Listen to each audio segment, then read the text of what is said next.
है कि आपने अपने आधे घंटे का जो सत्र है उसमें चाय पिया होगा और आपने नाश्ता किया होगा या आप कुछ तो खाए होंगे या नहीं खाए होंगे तो हवा तो ज़रूर खाए होंगे, बाहर निकल घूमे होंगे। दोस्तों, आज हम आपके साथ बातचीत करने वाले हैं भौतिक विज्ञान की। भौतिक विज्ञान में हम लोगों ने परंपरागत भौतिक विज्ञान संपन्न कर लिया था और अभी 2 ऐसे चैप्टर बचे हैं, जो हैं आधुनिक भौतिक विज्ञान के, जिनका नाम है आधुनिक भौतिक विज्ञान के चैप्टर हैं, जिनका नाम है एक तो एटॉमिक फिजिक्स, एक है परमाणु भौतिकी और दूसरा है इलेक्ट्रॉनिक्स, दूसरा है इलेक्ट्रॉनिक्स। इन दोनों को हम आज और कल के दिन में संपन्न करेंगे। थोड़ा यानी 1 ही घंटा पढ़ाऊँगा, मसलन कि 6:40 हो रहे हैं, वही 7 साढ़े 7 तक हम आपको अवकाश दे देंगे, क्योंकि अब आप आज आप ठीक-ठाक पढ़ लिए हो। हम लोग साढ़े 7 बजे तक इस कार्यक्रम को संपन्न कर लेंगे, है ना? ठीक रहेगा? तो 1 घंटा क्या होता है, थोड़ा-सा फिर 2 समोसा लपेट दिए। है ना, लपेटो हिमांशु रंजन भैया। गुड इवनिंग, नमस्ते। तो पहला जो चैप्टर है वो है एटॉमिक फिजिक्स या परमाणु भौतिकी। तो शुरुआत करते हैं, लिखिए हेडिंग। ये हेडिंग परमाणु और उसकी परिभाषा। ये हेडिंग परमाणु और उसकी परिभाषा। पहला टॉपिक है परमाणु और उसकी परिभाषा। मैं बोल रहा हूँ, आप लिखते चलेंगे, इसमें जल्दबाजी नहीं है। जो है वही है। कुछ नहीं, 7:30 पे आके बंद कर देना। ठीक है? 1 घंटे बाद। ठीक है, लिखिएगा। परमाणु और उसकी परिभाषा। ये है महर्षि कणाद। महर्षि कणाद, जिन्हें उलूक भी कहा जाता है। लिखिएगा। महर्षि कणाद या उलूक ने सबसे पहले भारतीय संदर्भ में परमाणु की परिभाषा बताई। क्योंकि दुनिया इसको उनको मानती नहीं। महर्षि कणाद ने भारतीय संदर्भ में परमाणु की परिभाषा बताई। परमाणु की परिभाषा बताई। इनके अनुसार इनके अनुसार किसी भी पदार्थ का किसी भी पदार्थ का सबसे सूक्ष्मतम कण किसी भी पदार्थ का सबसे सूक्ष्मतम कण परमाणु होता है। किसी भी पदार्थ का सबसे सूक्ष्मतम कण परमाणु होता है तथा परमाणु का विभाजन अब संभव नहीं है। परमाणु का विभाजन अब संभव नहीं है। ये बात महर्षि कणाद या उलूक ने बताई। क्लियर? इन्होंने वैशेषिक दर्शन के बारे में बताया था। आप अगर इतिहास में समझ विकसित करते होंगे तो आपको भली-भांति समझ में आया होगा। खैर, लेकिन बाद में ये है जॉन डाल्टन। नीचे नोट डाल लेना। लिखिएगा। जॉन डाल्टन ने नोट डालिएगा। जॉन डाल्टन ने वैश्विक स्तर पर परमाणु की शुरुआती परिभाषा बताई। नीचे नोट डाल दीजिएगा। जॉन डाल्टन ने वैश्विक स्तर पर परमाणु की शुरुआती परिभाषा बताई। जॉन डाल्टन ने वैश्विक स्तर पर परमाणु की शुरुआती परिभाषा बताई। वैश्विक स्तर पर परमाणु की शुरुआती परिभाषा बताई। इनके भी अनुसार इनके भी अनुसार परमाणु सबसे सूक्ष्मतम कण होता है। इनके भी अनुसार परमाणु सबसे सूक्ष्मतम कण होता है। अर्थात अर्थात परमाणु का विभाजन संभव नहीं है। अर्थात परमाणु का विभाजन संभव नहीं है। अर्थात परमाणु का विभाजन संभव नहीं है। ये बात इन दोनों ने बता दी। अब लेकिन परमाणु इतने से काम तो बना नहीं। परमाणु की एक आधुनिक परिभाषा आई। देखिए हेडिंग परमाणु की आधुनिक परिभाषा। देखिए हेडिंग परमाणु की आधुनिक परिभाषा। परमाणु की आधुनिक परिभाषा और डेफिनिशन। और इसी परिभाषा से हाँ नोट करना है, लिखना है। पीपीटी नहीं है, लिख के चलाना है। कुछ लिखो, कुछ के लिए पीपीटी ऐसा ही है। एक्चुअली बेटा भाई साहब यार, सच्चाई है कि लिखना ही मेन होता है। बट डिसीज़ वगैरह की क्या ही लिखा, उसके लिए पीपीटी चल जाती है। ठीक है? आधुनिक परिभाषा। इस परिभाषा ने ये बताया कि परमाणु दरअसल कण तो है, लेकिन वो विभाज्य है, डिविजिबल है और उसके भीतर में नाभिक पाया जाता है, जिसमें धनात्मक प्रोटॉन और आवेश रहित न्यूट्रॉन होते हैं और नाभिक के चारों तरफ विशेष कक्षाएँ पाई जाती हैं। इस तरह से ऑर्बिट पाए जाते हैं। ये चित्र नीचे बनाना कॉपी में। और इस ऑर्बिट पर नेगेटिव चार्ज वाला इलेक्ट्रॉन होता है, जो स्वयं में स्पिन कर रहा है और एंटी क्लॉकवाइज़ घूम रहा है। स्वयं में स्पिन कर रहा है और एंटी क्लॉकवाइज़ घूम रहा है। हमने क्या देखा? प्रोटॉन पर पॉजिटिव चार्ज देखा, ये है प्रोटॉन। ये लिखिएगा। न्यूट्रॉन पर कोई चार्ज नहीं है, आवेश रहित है ये, आवेश रहित है। और हमने इलेक्ट्रॉन पर एक चार्ज देखा, जो कि नेगेटिव है। इलेक्ट्रॉन पर हमने नेगेटिव चार्ज देखा। तो इस तरह का चित्र बनाओ, ये लिख दो। प्रोटॉन और न्यूट्रॉन और इलेक्ट्रॉन, प्रोटॉन, न्यूट्रॉन और इलेक्ट्रॉन। हो गया? बनाया आपने? अब एक परिभाषा लिखिएगा, लिखिएगा। परमाणु की आधुनिक परिभाषा के आधार पर लिखिएगा परिभाषा, परमाणु की आधुनिक परिभाषा के आधार पर परमाणु की आधुनिक परिभाषा के आधार पर परमाणु पदार्थ का सूक्ष्म कण है। परमाणु पदार्थ का सूक्ष्म कण है। पदार्थ का सूक्ष्म कण है। परमाणु पदार्थ का सूक्ष्म कण है। परमाणु पदार्थ का कण है। हालाँकि हालाँकि यह विभाज्य है। हालाँकि यह विभाज्य है। इसके मध्य में नाभिक होता है। इसके मध्य में नाभिक होता है, जिसमें धनात्मक आवेश वाले प्रोटॉन जिसमें धनात्मक आवेश वाले प्रोटॉन और आवेश रहित न्यूट्रॉन होते हैं। इसमें धनात्मक आवेश वाले प्रोटॉन और आवेश रहित न्यूट्रॉन होते हैं। तथा तथा नाभिक के चारों ओर तथा नाभिक के चारों ओर विशेष कक्षाएँ पाई जाती हैं। नाभिक के चारों ओर विशेष कक्षाएँ पाई जाती हैं। नाभिक के चारों ओर विशेष कक्षाएँ पाई जाती हैं, जिन्हें ऑर्बिट कहा जाता है। विशेष कक्षाएँ पाई जाती हैं, जिन्हें ऑर्बिट कहा जाता है। और इन पर और इन पर नेगेटिव चार्ज वाले इलेक्ट्रॉन पाए जाते हैं। और इन पर नेगेटिव चार्ज वाले इलेक्ट्रॉन पाए जाते हैं। और इन पर नेगेटिव चार्ज वाले इलेक्ट्रॉन पाए जाते हैं, जो कि स्वयं में स्पिन करते हुए नाभिक के चारों ओर वामावर्त आघूर्ण में परिक्रमण करते हैं। नाभिक के चारों ओर वामावर्त आघूर्ण में परिक्रमण करते हैं। नाभिक के चारों ओर वामावर्त आघूर्ण में परिक्रमण करते हैं।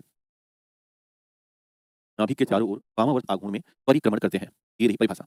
उम्मीद है आपने परिभाषा लिख ली होगी। नीचे एक नोट डालिएगा। देखिएगा सामान्य रूप में नोट डालिएगा, लिखिएगा सामान्य रूप में परमाणु स्वतंत्र रूप से उपस्थित नहीं होते। सामान्य रूप से परमाणु स्वतंत्र रूप से यानी फ्रीली नहीं होते। परमाणु स्वतंत्र रूप से उपस्थित नहीं होते। उपस्थित नहीं होते।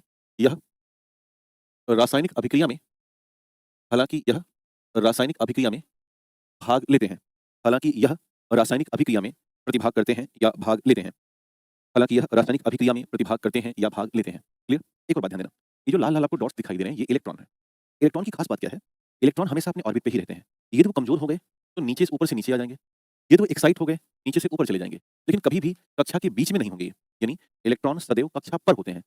ऊपर या नीचे हो सकते हैं, बीच में नहीं हो सकते। नोट नंबर 2 लिखिएगा। लिखिए इलेक्ट्रॉन सदैव कक्षा पर होते हैं, ऑर्बिट पर होते हैं। इलेक्ट्रॉन सदैव कक्षा पर या ऑर्बिट पर होते हैं।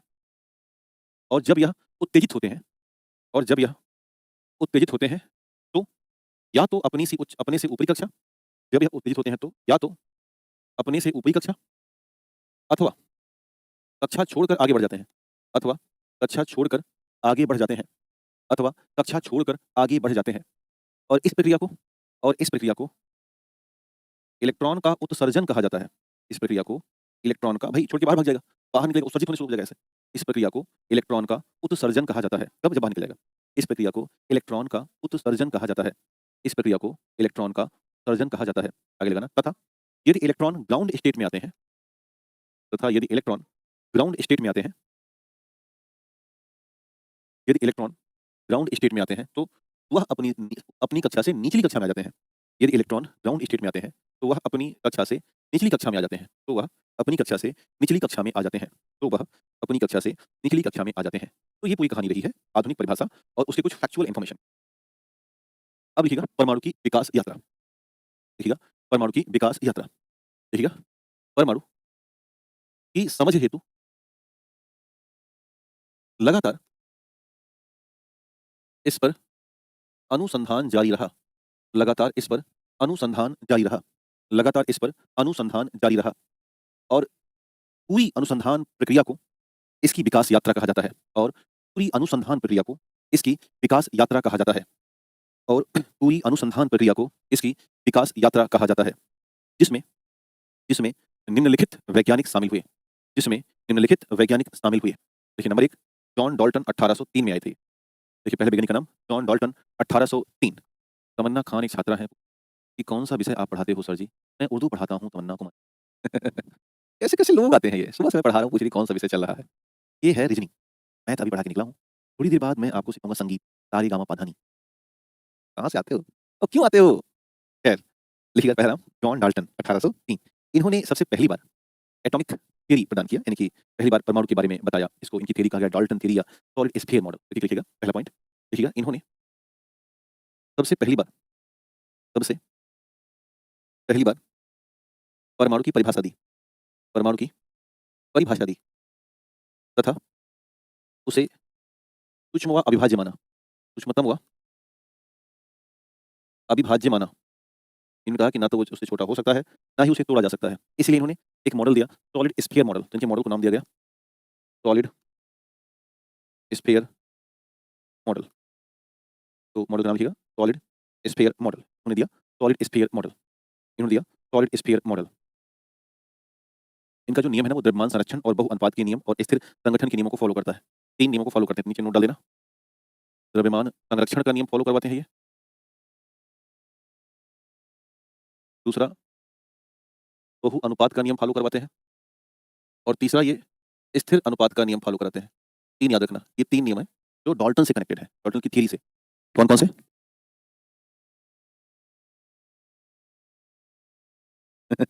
पहला है द्रव्यमान संरक्षण का नियम, दूसरा बहुअनुपात का नियम और तीसरा स्थिर अनुपात का नियम। ये 3 नियम इनके इसी सॉलिड स्फीयर मॉडल से कनेक्टेड है। इसे ध्यान रखिएगा, ठीक है?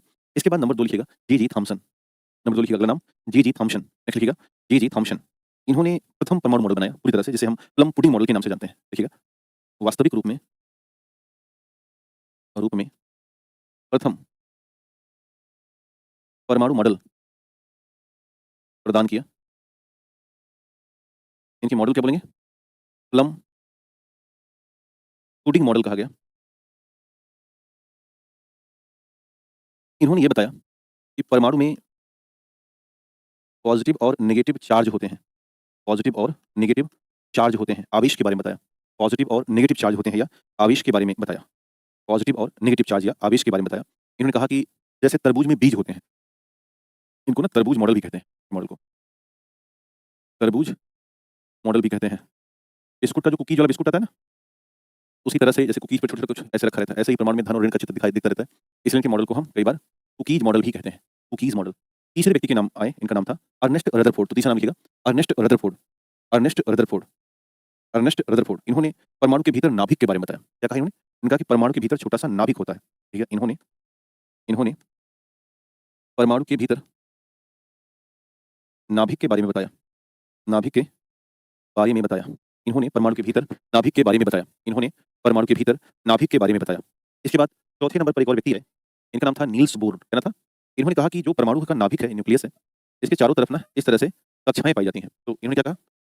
इन्होंने कहा कि परमाणु में नाभिक के चारों तरफ नाभिक के चारों तरफ कक्षाएँ या ऑर्बिट पाई जाती हैं।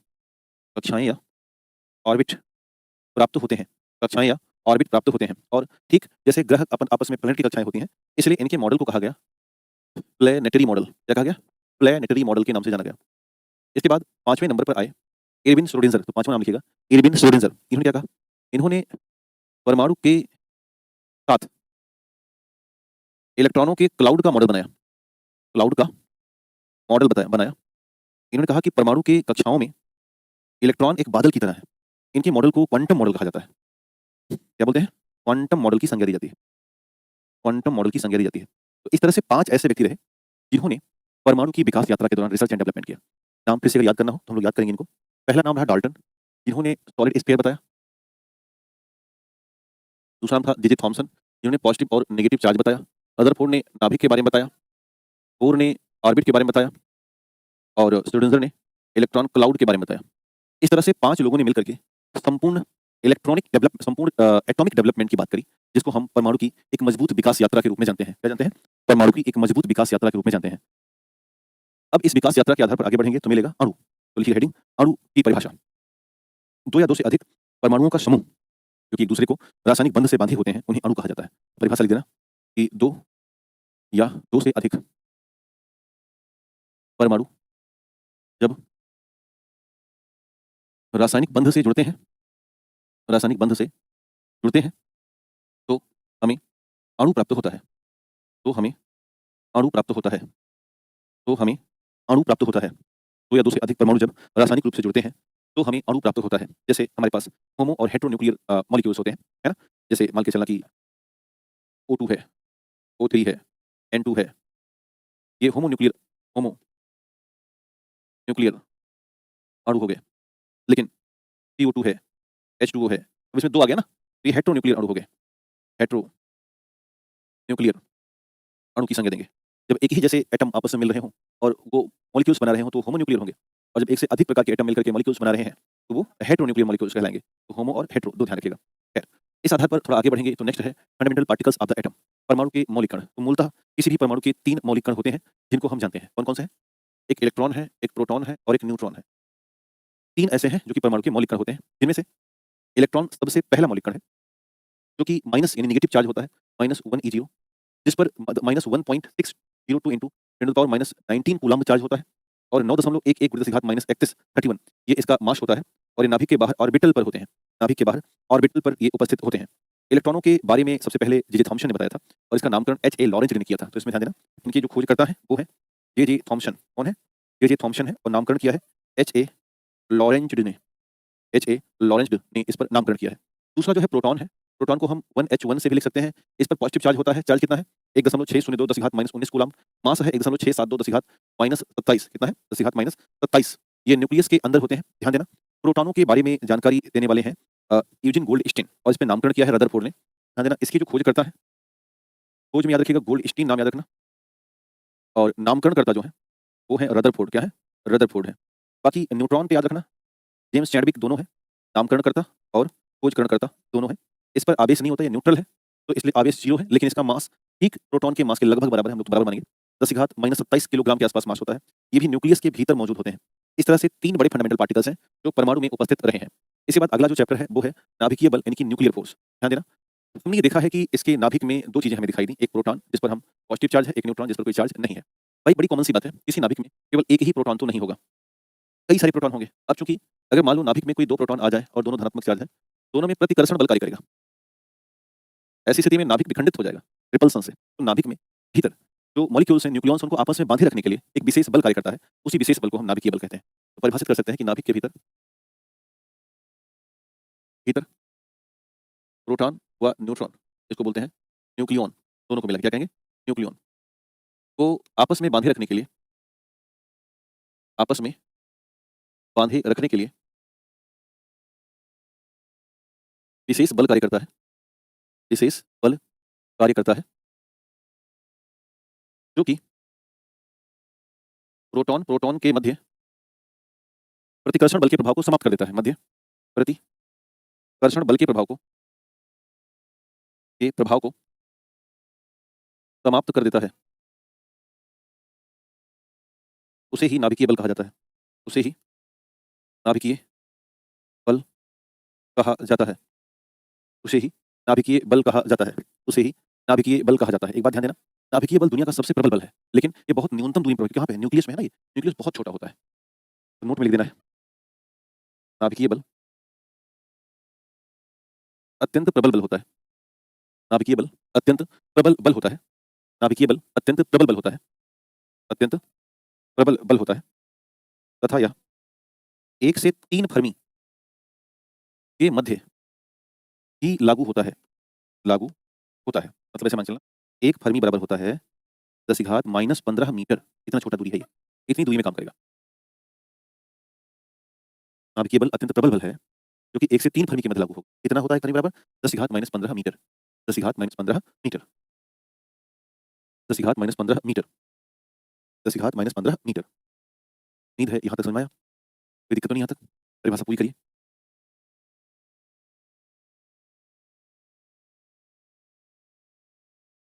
परिभाषा पूरी की।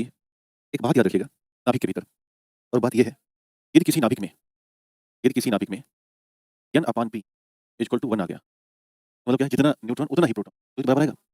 ये हमेशा एक अस्थायी नाभिक होगा। ये हमेशा एक अस्थायी नाभिक होगा। ऐसे मान के चलना, ये कोई परमाणु है, इसका ये नाभिक है जिसमें 2 न्यूट्रॉन भी है और 2 प्रोटॉन भी है। जब दोनों 2-2 हो गया तो कितना आएगा? 1 आएगा। यानी कि n व p की अगर संख्या बराबर है, ऐसी स्थिति में वो नाभिक क्या कहलाएगा? अस्थायी नाभिक कहलाएगा। लेकिन कंडीशन नंबर 2 देखिएगा, ये तो कंडीशन नंबर 1 थी। कंडीशन नंबर 2 देखिएगा, यदि n/p इज ग्रेटर देन 1.5, ये हालत आ गया, ये अस्थायी नाभिक हो जाएगा। अस्थायी नाभिक हो जाएगा। और ऐसे नाभिक को कहते हैं रेडियो सक्रिय नाभिक। रेडियो सक्रिय तत्व कहा जाता है ऐसे नाभिक वाला तत्व। रेडियो एक्टिव, इसका मतलब क्या हो गया? इसमें n ज्यादा होगा तभी तो ये आएगा। मान लो n 2 है, n 4 कर दिए, n बराबर 4 और p बराबर 2 कर दिए, तो कितना आया? 4/2 L/2, जो किससे बड़ा है? 1.5 से। यानी कि n का मान ज्यादा हो जाए और p का मान कम हो जाए, इस तरह का कोई नाभिक अगर आपको मिल जाए, वो नाभिक अस्थायी होगा। और ऐसे नाभिक को हम नाम देते हैं रेडियो सक्रिय तत्व। ये लेड है जिसका एटॉमिक नंबर है 82। इसके बाद से जो मिलते हैं 82 के बाद से, यानी कि लेड के बाद से बिस्मथ हो गया, पोलोनियम हो गया, ये सारे के सारे रेडियो सक्रिय तत्व होते हैं। इनका नाभिक हमेशा n/p ग्रेटर देन 1.5 ही मिलेगा। क्या मिलेगा? n/p ग्रेटर देन 1.5 ही मिलेगा। इस बात को ध्यान में रखना है। क्लियर हो गया? चलिए, इसके बाद हम अगले चैप्टर पढ़ेंगे, इसका नाम है समस्थानिक। तो भेड़ी लिख देना। इसके बाद हम कल से पढ़ाएंगे और कल की पहली जो क्लास होगी वो समस्थानिक और परमाणु भौतिकी संपन्न करेंगे। इसी क्लास में हम शुरू संपन्न करेंगे इलेक्ट्रॉनिक्स और लास्ट में हम शुरू कर देंगे कल केमिस्ट्री। फिर हम नेक्स्ट वीक दोबारा मिलेंगे शनिवार और रविवार, और हम वहाँ उन 7 दूनी 14 घंटों में रसायन विज्ञान संपन्न करेंगे। घंटे उतनी ही जितने रहे थे, बस खाली साप्ताहिक कार्यक्रम है ये। खैर, बहुत बहुत धन्यवाद, नमस्ते। आज आप लोग थोड़ा थक भी गए होंगे और मेहनत भी हुई। बायोलॉजी की चीज़ों को पूरा कीजिएगा और इसे कॉपी में बनाते रहिएगा। कल फिर से मिलेंगे, तब तक के लिए नमस्कार।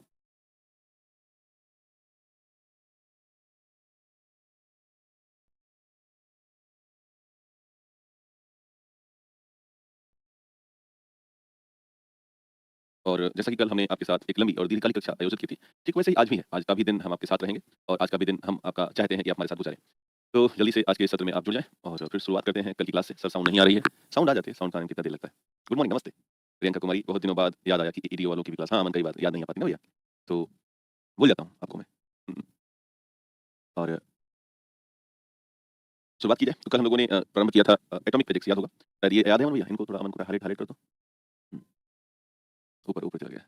बहुत दिनों बाद वाले। तो इनको पिन कर दो।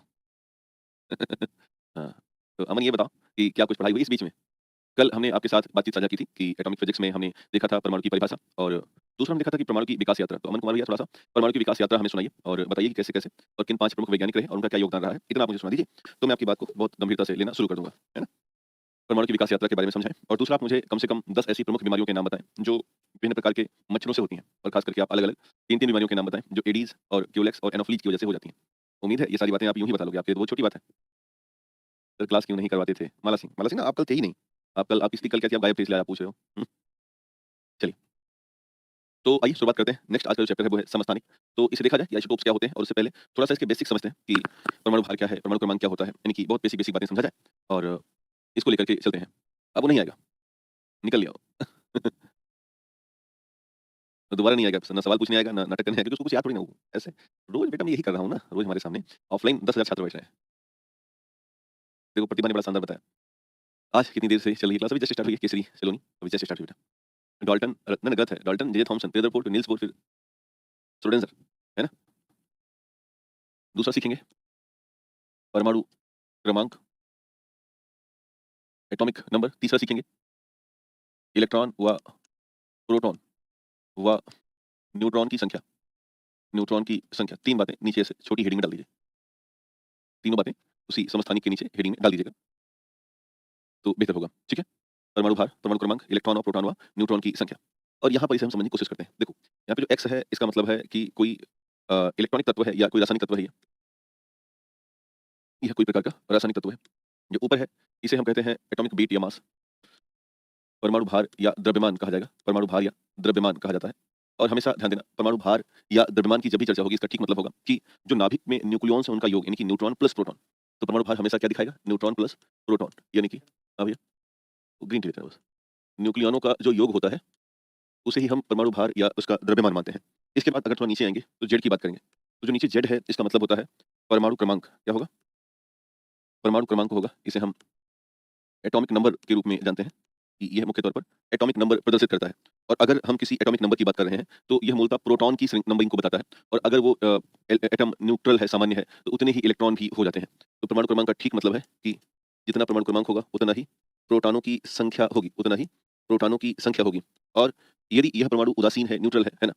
उदासीन की अवस्था में, उदासीन परमाणु की अवस्था में, यानी कि न्यूट्रल परमाणु की अवस्था में जितना प्रोटॉन की संख्या होगी उतना ही इलेक्ट्रॉन की संख्या होती है, उतना ही इलेक्ट्रॉन की संख्या होती है। तो इस चित्र को नीचे बनाइए कि जो ऊपर लिखा जाएगा वो परमाणु भार होगा। परमाणु भार का सीधा मतलब है n+p, यानी न्यूट्रॉन प्लस प्रोटॉन, यानी कि न्यूक्लियनों का योग। और जो परमाणु क्रमांक होगा वो प्रोटॉन की संख्या होगी। और नीचे लिखा जाएगा, और यदि वो एटम उदासीन है तो वही इलेक्ट्रॉनों की संख्या का भी प्रदर्शन करेगा, वही इलेक्ट्रॉनों की संख्या का भी प्रदर्शन करेगा। जैसे अगर मैं इसको एक सामान्य उदाहरण की तरफ लेकर के आऊँ आपके पास, तो ध्यान देना। जैसे लिखा हो 6C12, ये लिखा हो मान लो। तो अब इसमें जो 12 है ये किसको दर्शा रहा है? ये परमाणु भार को दर्शा रहा है। और इसका मतलब है न्यूट्रॉन प्लस प्रोटॉन। इसका मतलब ये है बराबर कितना है? 12। नीचे देखना, ये जो नीचे वाला है ये दर्शाएगा परमाणु क्रमांक। क्या दर्शाएगा? परमाणु क्रमांक को दर्शाएगा। और परमाणु क्रमांक कितना है? अभी हाल फिलहाल 6 है। तो जितना परमाणु क्रमांक है उतना ही प्रोटॉन की संख्या होगी। तो प्रोटॉन कितने हो गए? 6। अब अगर जितना प्रोटॉन है उतना ही इलेक्ट्रॉन की संख्या होगी, क्योंकि ये उदासीन है। आमतौर पे ना अपने एग्जाम में उदासीन का ही सवाल करेंगे। तो अब इसमें देखो इलेक्ट्रॉन कितना हो गया? 6। तो परमाणु क्रमांक भी हो गया 6, उतना ही प्रोटॉन हुआ, उतना ही इलेक्ट्रॉन हुआ। और परमाणु भार कितना आया? 12 आया। परमाणु भार कितना आया? 12 आया। तो ऐसे ही हमें एक-एक करके सबके निकालने हैं। तो यदि हम इसमें न्यूट्रॉन निकालें तो कितना निकलेगा? देखो, n+6, क्योंकि प्रोटॉन कितना है? p बराबर 6 बराबर 12। तो n बराबर अपने आप से क्या हो गया? 6 हो गया। तो अब इसमें देखो बहुत बेसिक सा हमने निकाल लिया। अब ऐसे ही आपको हम निकालने के लिए दे रहे हैं। 2, 4, 5 पे काम करिए। जैसे आपको निकालना है 1H1, ये कोई हमारे पास लिखा गया है। इसमें 4-5 बातें हमें निकालनी है। एक कि परमाणु भार क्या है इसमें? दूसरा, परमाणु क्रमांक क्या है इसमें? परमाणु क्रमांक क्या है इसमें? तीसरा, प्रोटॉन की संख्या क्या है? चौथा, इलेक्ट्रॉन की संख्या क्या है? और लास्ट में न्यूट्रॉन की संख्या क्या है? उम्मीद है कि हर किसी का उत्तर अब आप बता लोगे। ज़रा ढूँढ के निकालने की कोशिश करो इस वाले में, 1H1 वाले में। थोड़ा-सा ट्राई मारो। तो देखो, जो सबसे ऊपर है ये वाला वो भार होगा, कितना है? 1। जो नीचे है वो क्रमांक होगा, कितना है? 1। जितना क्रमांक होगा उतना ही प्रोटॉन होगा, जितना क्रमांक होगा उतना ही इलेक्ट्रॉन होगा। अब भार आपको पता ही है कि n+p है बराबर 1 होता है। अब यहाँ से हम p का मान ढूँढेंगे, तो p का मान ऑलरेडी 1 दिया हुआ है ना, तो हम लोग क्या करेंगे? n+1 = 1। अब n की वैल्यू निकालोगे, कितना निकलेगा? 0, क्योंकि ये माइनस हो जाएगा ना, उधर जाएगा। तो यहाँ पर देखो न्यूट्रॉन क्या हो गया? माइनस हो गया। अब इसको चित्र में लेके चलते हैं। चित्र में अगर लेके चलें तो ये है हाइड्रोजन का एटम, जिसमें ये है नाभिक। नाभिक में क्या-क्या होता है? तो आपने पढ़ा हुआ है कि नाभिक में न्यूट्रॉन और प्रोटॉन होता है और ऊपर इलेक्ट्रॉन होता है। ज़रा इसके नाभिक में न्यूट्रॉन कितने दिख रहे हैं? उत्तर होगा नाभिक में न्यूट्रॉन तो 0 दिख रहे हैं। प्रोटॉन कितना दिख रहा है? 1 प्रोटॉन दिख रहा है। इलेक्ट्रॉन भी 1 दिख रहा है। अतः आप कह सकते हो कि हाइड्रोजन के नाभिक में न्यूट्रॉन 0 है, न्यूट्रॉन 0 है। अतः आप ये भी कह सकते हो कि सभी रासायनिक तत्व के नाभिक में न्यूट्रॉन नहीं होते। हाइड्रोजन नहीं है तो आप कह सकते हो ना आप कि सभी प्रकार के रासायनिक तत्वों के नाभिक में न्यूट्रॉन नहीं हो सकते। ये पॉइंट कई बार पूछा जाता है। क्यों नहीं हो सकते? क्योंकि देखो ना एक तो गायब हो गया ना। हाइड्रोजन को छोड़ करके और सब में हो सकते हैं। हाइड्रोजन को छोड़ करके और सब में ये हो सकते हैं। तो इसको नोट कीजिए सर, पिछला हमने नहीं लिखा। अच्छा ये वाला। हाँ, इसको जरूर लिखो, यही तो बेस है। इतना ध्यान दो, बनाओ जल्दी। इतना ध्यान दो, जल्दी से बनाओ। बिना बेसिक समझे कैसे फिर कर पाओगे ना, दिक्कत हो जाएगी।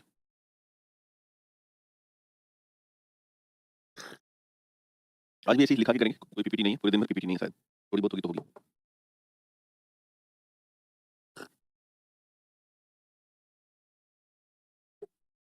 अगले देखा जाए। एक और आप लगाओ। कितना हो गया? एक और आप लगाओ। 1H3। इसमें देखो कि परमाणु भार कितना है, परमाणु क्रमांक कितना है, प्रोटॉन कितने हैं, इलेक्ट्रॉन कितने हैं, और सबसे लास्ट में न्यूट्रॉन कितने हैं। निकालो जरा इसको। बहुत बेसिक सा है, कई बार ना यहाँ से भी सवाल आ जाते हैं।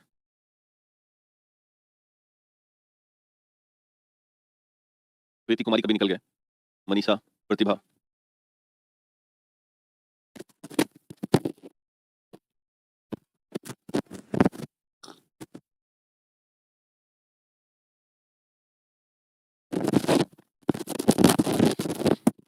ना यार, एक एक सही है। 3 1 1 2, एक तो लास्ट में लगा देना। इसका बताओ। 92 यूरेनियम 235, इसमें निकालो परमाणु भार, क्रमांक, प्रोटॉन, इलेक्ट्रॉन और न्यूट्रॉन निकालो। लास्ट है, उसके बाद फिर हम लोग समस्थानिक की परिभाषा देखेंगे।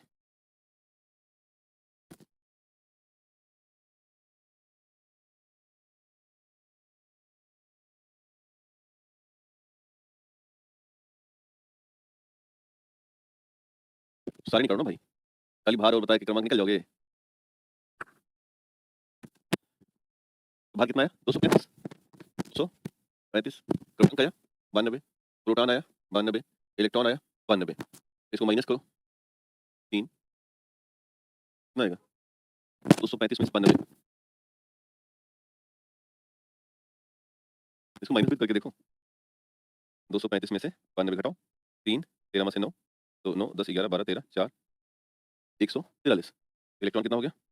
143। तो इस तरह से एग्जाम में अगर आएगा तो मुझे नहीं लगता कि अब आपको कोई दिक्कत होने वाली है। बहुत आसानी से किसी भी तत्व का आप सब कुछ निकाल सकते हो। खैर, अब हम परिभाषित करेंगे समस्थानिक को। तो लिखिएगा परिभाषा, लिखिएगा परिभाषा, लिखिएगा जब जब किसी भी रासायनिक तत्व के, जब एक ही रासायनिक तत्व के नाभिक में, ऐसे लिखिएगा, जब एक ही रासायनिक तत्व के नाभिक में तत्व के नाभिक में प्रोटॉनों की संख्या अर्थात परमाणु क्रमांक समान हो, परंतु उन पर परमाणु भार अलग अलग हो, परमाणु भार अलग अलग हो, तो उन्हें समस्थानिक कहा जाता है। तो उन्हें समस्थानिक कहा जाता है। तो उन्हें समस्थानिक कहा जाता है। तो उन्हें समस्थानिक कहा जाता है। तो उन्हें समस्थानिक कहा जाता है। तो उन्हें समस्थानिक कहा जाता है। जैसे यहाँ पर देखना, तो 3 समस्थानिक लिखे हैं। 1H1 दूसरे है 1H2 और तीसरा समस्थानिक है 1H3। 1H1 हाइड्रोजन के 3 समस्थानिक है, एग्जांपल डाल देना। 1H1 1H2 1H3। अब देखो इसमें इसमें जो एटॉमिक नंबर है, इसमें जो एटॉमिक नंबर है वो 1 है, और भार भी इसमें 1 है, और इसमें जो न्यूट्रॉन है वो 0 है, और इसमें जो प्रोटॉन है वो 1 है। क्लियर? यहाँ देखो, इसमें जो प्रोटॉन है वो 1 है, क्रमांक भी 1 है, बट न्यूट्रॉन की संख्या 1 हो गई है। इसमें देखिएगा, प्रोटॉन 1 है, क्रमांक भी 1 है, लेकिन अगर आप भार देखोगे तो कितना हो गया? 3, और इस तरह से न्यूट्रॉन कितना हो गया है? 2। तो आप इसे यूँ ही लगा सकते हो कि भाई जब भी हम समस्थानिक की बात करेंगे, तो इसमें क्या-क्या समान हो रहा है? समान केवल 2 ही लिखाएगा। एक क्रमांक इसका समान होगा, दूसरा प्रोटॉन समान होगा। तो अगर प्रोटॉन समान है तो ये क्लियर हो जाएगा कि हाँ, अब ये समस्थानिक है। लेकिन ध्यान देना, भार समान नहीं होगा, भार अलग-अलग होगा और साथ ही साथ न्यूट्रॉन भी समान नहीं होगा। न्यूट्रॉन भी क्या होगा? असमान होगा, क्योंकि आपने तीनों का निकाल के दिया। एक का न्यूट्रॉन 0 है, एक का न्यूट्रॉन 1 है और एक का न्यूट्रॉन 2 है। तो इस तरह से आपको समस्थानिक के बारे में सवाल आ सकता है। जैसे मैं एक और लिखूँ और उसमें आप निकाल के देखो 8O16, 8O17, 8O16, 8O17, देखिएगा 8O16, 8O17 और 8O18। ये वास्तव में तीनों समस्थानिक हैं। ये वास्तव में क्या है? तीनों समस्थानिक हैं, क्योंकि इनमें देखो तो क्रमांक समान है। क्या है? परमाणु क्रमांक अथवा देखो इलेक्ट्रॉन की शर्त नहीं, लेकिन हाँ, क्रमांक की शर्त है। परमाणु क्रमांक और दूसरा प्रोटॉन। इन दोनों में बिल्कुल समान है, कोई अंतर नहीं है। लेकिन अगर आप यहाँ भार देखोगे, तो तीनों के भार अलग-अलग हैं, 16, 17 और 18। तो परमाणु भार अलग-अलग है, परमाणु भार अलग है और जैसे ही परमाणु भार अलग है, वैसे ही देखना तो इसमें न्यूट्रॉन 8 है, इसमें न्यूट्रॉन 8 दूनी 16, 1 17 है, 9 है और इसमें न्यूट्रॉन 10 है। अतः आप कह सकते हो कि न्यूट्रॉन भी क्या है? अलग है। न्यूट्रॉन भी अलग है।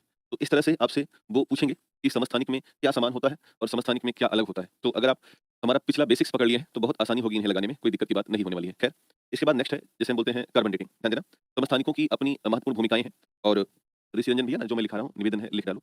हमने पूरा कोर्स कराया है, प्रॉपर कोर्स और आपको मैंने लिखाया है, लिखने की क्षमता विकसित कराई है। तो इसलिए विनम्र निवेदन है, किसी हैंड राइटिंग नोट्स के चक्कर मत पड़ो। इंसान की तरह और एक छात्र की तरह खुद से ही लिखो। ये जो नाटक फैलाते हो ना, कोई मतलब का नहीं है दोस्त। ये फिर मेहनत मैं किस लिए कर रहा हूँ जब नोट्स ही डलवाना है मुझे तो। डलवा के तू पढ़ लेना, ऐसा थोड़ी ना होता है यार। कुछ तो सोचा करो कि मतलब कैसे ऐसा इतना आसान एग्जाम जितना सोच रहे हो। अपने लेवल पे काम करो। किसी दूसरे का नोट्स पढ़ के ना बड़ा मुश्किल होता है करना। प्लीज़ ऐसा करो। तो ध्यान देना, समस्थानिकों की अपनी भूमिकाएँ हैं, समस्थानिकों का अपना कार्य है ना? हाँ, मैंने कहा था, लेकिन मैंने इस शर्त पर कहा था भाई कि जब पेपर बहुत पास आ गया था। आपको तो डेट मिल गई ना, पूरी लंबी सी डेट मिल गई, 2 ढाई 3 महीना एक्स्ट्रा ऐड ऑन हो गया। ऐसी स्थिति में भी अगर आप सोच रहे हो कि हम नोट्स पढ़ लें, तो कैसे काम चलेगा? अप्रैल में एग्जाम है। हुँ? अभी जैसे लोग ना पूरी क्लास को डिस्टर्ब करते हैं।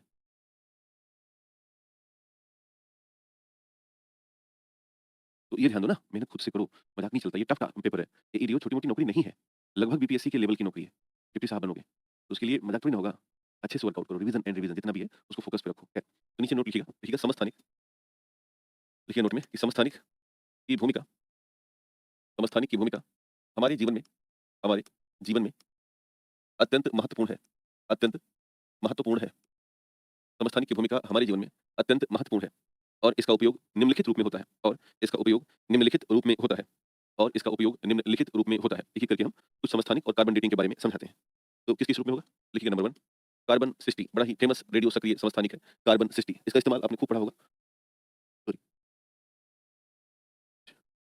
भुलवा देता है ना, कोबाल्ट 60, कार्बन 14 है, कोबाल्ट 60। तो यह एक प्रकार का रेडियो सक्रिय समस्थानिक है और इससे हम ना कैंसर की चिकित्सा करते हैं अथवा रेडियोथेरेपी रेडियोथेरेपी का कार्य करते हैं। नंबर 2 लिखिएगा, आयोडीन 131, 131। इससे हम जो हमारी थायरॉइड ग्रंथि में अगर कैंसर है या समस्या है, तो इसका हम उपचार करने का कार्य करते हैं, जिसका है आयोडीन 131, आयोडीन 131। इसके अलावा 1H3 है, ये भी एक रेडियो सक्रिय समस्थानिक है। 1H3, इसमें न्यूट्रॉन ज़्यादा है ना, रेडियो सक्रिय हो जाएगा ये। यह जल संतुलन शरीर में जल संतुलन बनाए रखता है। एक और बड़ा प्रसिद्ध है, वो है फास्फोरस 32, फास्फोरस 32 है और एक होता है ना ल्यूकीमिया, ल्यूकीमिया, या इसे बोलते हैं रक्त कैंसर। इसका परीक्षण और उपचार, इसका परीक्षण व उपचार इसमें हम लाते हैं, इसका नाम है फास्फोरस 32, फास्फोरस 32 में इसका उपयोग करते हैं। इसके अलावा है सोडियम 24, सोडियम 24। तो सोडियम से 24 से क्लियर है कि रक्त दाब का नियंत्रण, रक्त दाब का नियंत्रण, इलेक्ट्रोलाइट का नियंत्रण, शरीर में दोनों काम होगा इससे। एक तो बीपी सेट करेंगे और दूसरा इससे हम इलेक्ट्रोलाइट सेट करेंगे। बीपी और इलेक्ट्रोलाइट की भूमिका में काम करेंगे। आर्सेनिक 74 का इस्तेमाल हम बोन ट्रीटमेंट में और छोटे ट्यूमर हटाने में करते हैं। AS74 हड्डी के उपचार और छोटे आकार के ट्यूमर हटाने में, हड्डी का उपचार और छोटे आकार के ट्यूमर हटाने में।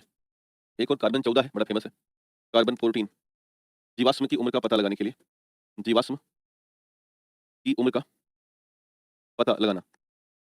जीवाश्म की उम्र का पता लगाने में इसका इस्तेमाल करते हैं। जीवाश्म की उम्र का पता लगाने में इसका इस्तेमाल करते हैं।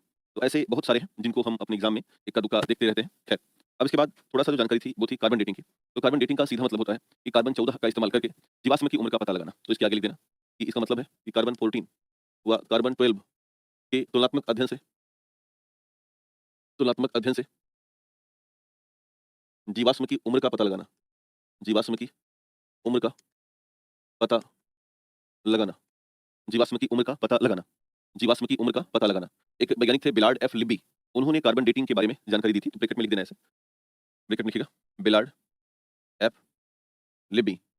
बिलार्ड एफ लिब्बी ने कार्बन डेटिंग विधि का पता लगाया। बिलार्ड एफ लिब्बी ने कार्बन डेटिंग विधि का पता लगाया। बिलार्ड एफ लिब्बी ने कार्बन डेटिंग विधि का पता लगाया। कार्बन डेटिंग विधि का पता लगाया। है ना? ये कुछ पॉइंट्स हैं, इनको ध्यान में रखने हैं। अगला हम चलते हैं नेक्स्ट की तरफ और वो है समहारिक। लिखिएगा नेक्स्ट हेडिंग समहारिक या आइसोबार। लिखिएगा समहारिक। तो अब नाम से क्लियर है कि भार समान होगा, लेकिन अब इस बार हम जो क्रमांक है नीचे का 18, 19, 20 कर देंगे। बस अंतर क्या आ गया? अंतर ये है कि समस्थानिक एक ही तत्व के न्यूक्लियाई थे, बट समहारिक में कुसुम झा जितना बताया उतनी की आवश्यकता है बेटा, है ना? रिसर्च करने नहीं जाना अपन को ना। लिख लीजिए कार्बन 14 को और अच्छे से समझा दीजिए। बस इतना ही जानना आपसे पूछेंगे वो कि कार्बन 14 का इस्तेमाल कहाँ से करेंगे, कौन किया? बस इतनी ही जानकारी। इससे अधिक की आवश्यकता नहीं है, रिसर्च करेंगे तो बहुत कुछ है। काम-दाम की बातें करेंगे ना बेटा। खैर, तो यहाँ ध्यान देना कि इस बार ना समभारिक में तत्वों के नाभिक अलग-अलग होंगे। तो हम ये कह सकते हैं कि अलग-अलग तत्वों के नाभिकों में जब परमाणु भार क्या? परमाणु भार समान हो जाए तथा परमाणु क्रमांक अलग-अलग हो जाए, तो उसे क्या कहेंगे? समभारिक। बहुत सिंपल सही है। तो लिख सकते हैं कि जब अलग-अलग तत्वों के नाभिकों में तत्वों के नाभिकों में परमाणु भार समान हो तथा परमाणु क्रमांक असमान हो जाए, परमाणु क्रमांक असमान हो जाए,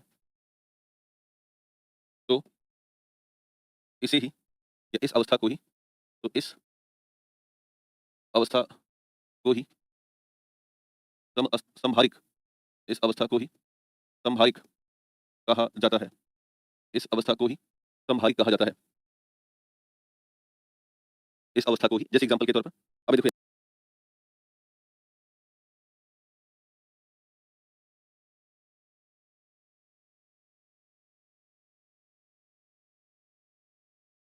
जैसे एग्जांपल के तौर पर अभी देखो यहाँ पर 18 आर्गन 40, 19 पोटेशियम 40 और 20 कैल्शियम 40। अब इसमें देखो निकाल करके तो अब 18 आर्गन 40 में यदि हम निकालें तो इसमें देखना तो परमाणु क्रमांक कितना है? तो परमाणु क्रमांक इसमें आ गया 18 और जितना परमाणु क्रमांक होगा उतना ही प्रोटॉन की संख्या होगी। इसमें प्रोटॉन आ गया 18। अब इसमें भार देखो तो परमाणु भार है 40, परमाणु भार है 40 और न्यूट्रॉन निकालो तो लगभग कितना आएगा न्यूट्रॉन इसमें? 22। कितना आएगा? 22, 22 न्यूट्रॉन। और भार कितना हुआ? 40। प्रोटॉन कितना हुआ? 18। परमाणु क्रमांक कितना हुआ? 18, क्योंकि 40 कैसे होगा बताओ? 18 में से 40 में से 18 माइनस करो तो कितना हो जाएगा? 22। ठीक, इसमें देख लेते हैं। इसमें देखो तो क्रमांक कितना है? 19। प्रोटॉन की संख्या कितनी पकड़ी? तो जवाब हो जाएगा 19। इधर भार कितना है? तो भार है 40। न्यूट्रॉन निकाल के देखना तो 1940 माइनस करो कितना आएगा? 21। न्यूट्रॉन माइनस करो तो 21 आ गया। इसके बाद आगे बढ़े, इसमें देखना तो क्रमांक कितना है? 20। प्रोटॉन कितना है? 20।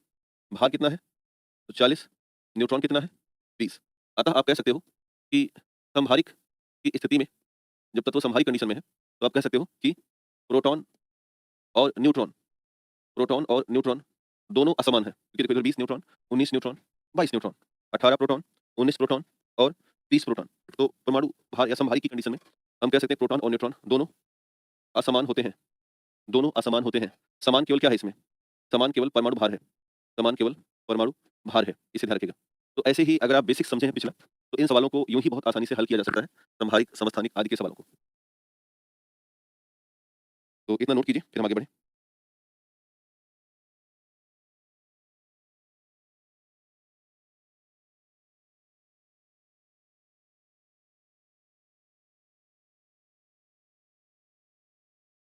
आगे बढ़ा जाए? डन?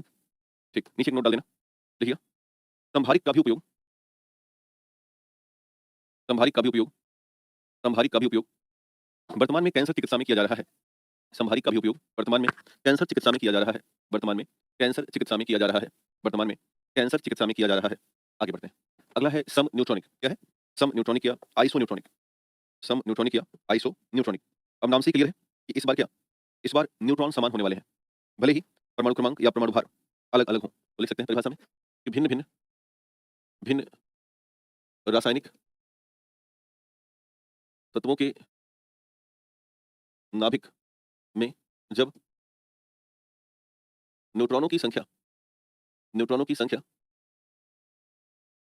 समान हो तथा परमाणु क्रमांक परमाणु क्रमांक या परमाणु भार अलग-अलग हो सकते हैं।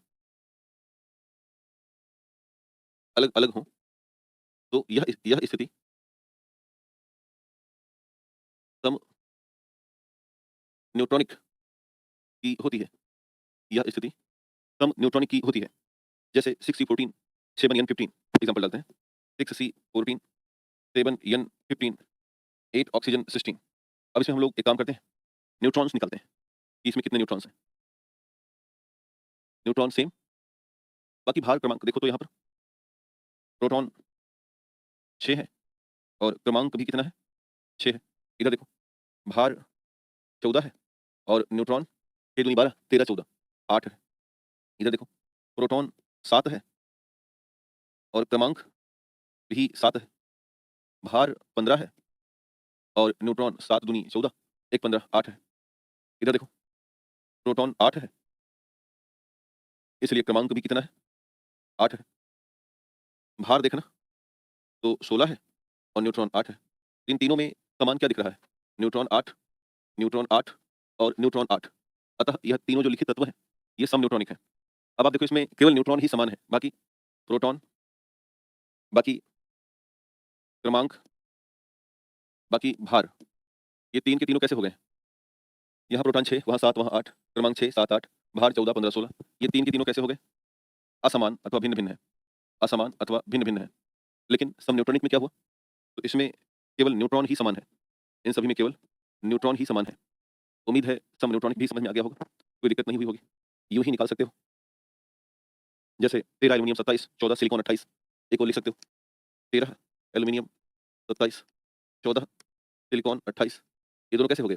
दोनों में न्यूट्रॉन समान रहेगा। दोनों में न्यूट्रॉन समान रहेगा।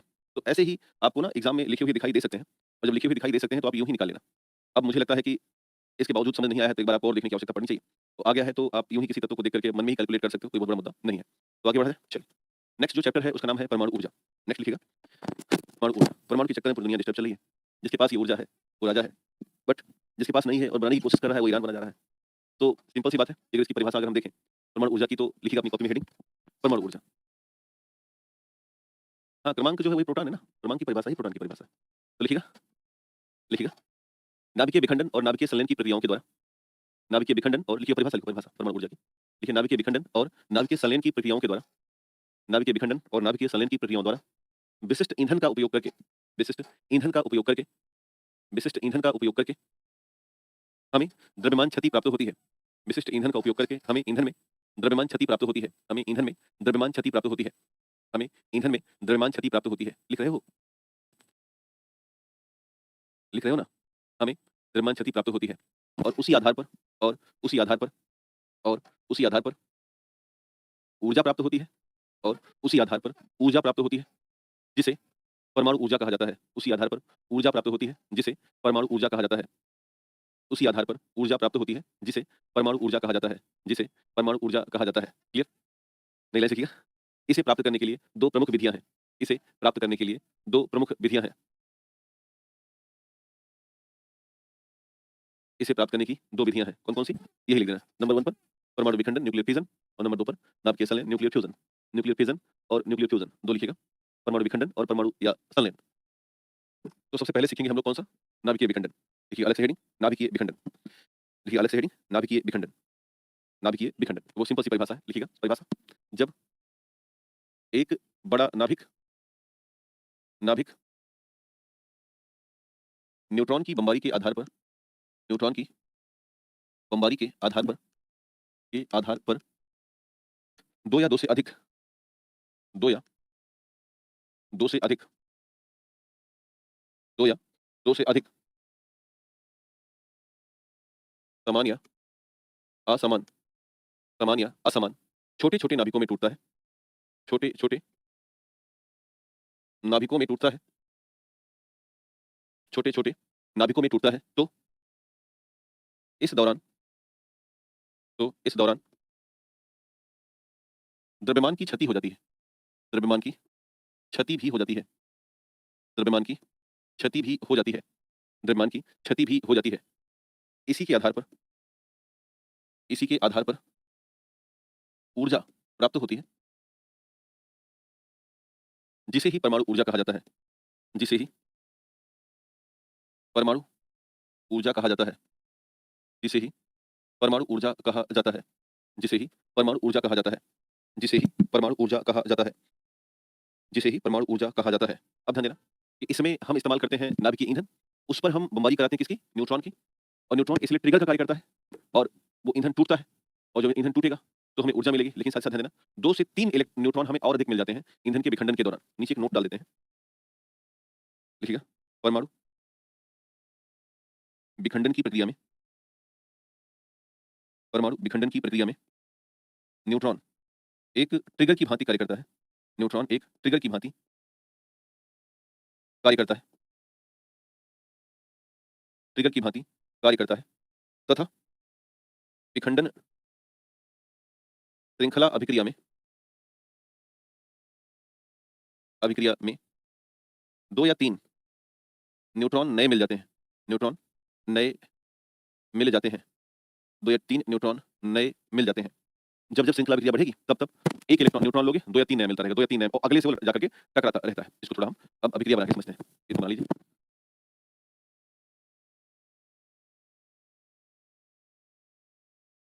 कितना बना लीजिए पहले। ये देखो न्यूट्रॉन है, ये ईंधन है, ये टूट गया, ये ऊर्जा बनी, ये 1, 2, 3 नया न्यूट्रॉन मिल गया। तो ये व्यवस्था हमें समझनी है। देखो, ये है 0 N1 यानी कि न्यूट्रॉन। ये हिट करेगा किस पर? यूरेनियम 235 पर। ये है नाभिकीय ईंधन, नाभिकीय ईंधन। अब यूरेनियम 235 पर जब टकराया, हिट किया, तो यूरेनियम 235 हल्का-सा टूटने की कोशिश किया और 236 बन गया। थोड़ी ही देर बाद इसका पूरा विखंडन होगा और छोटा-छोटा बेरियम और क्रिप्टन अलग हो जाएगा, टूटने लगेगा। अब ये समान और असमान छोटे नाभिक हैं। कैसे हैं ये? समान व असमान छोटे नाभिक हैं और इन्हीं नाभिकों में हुआ है द्रव्यमान क्षति।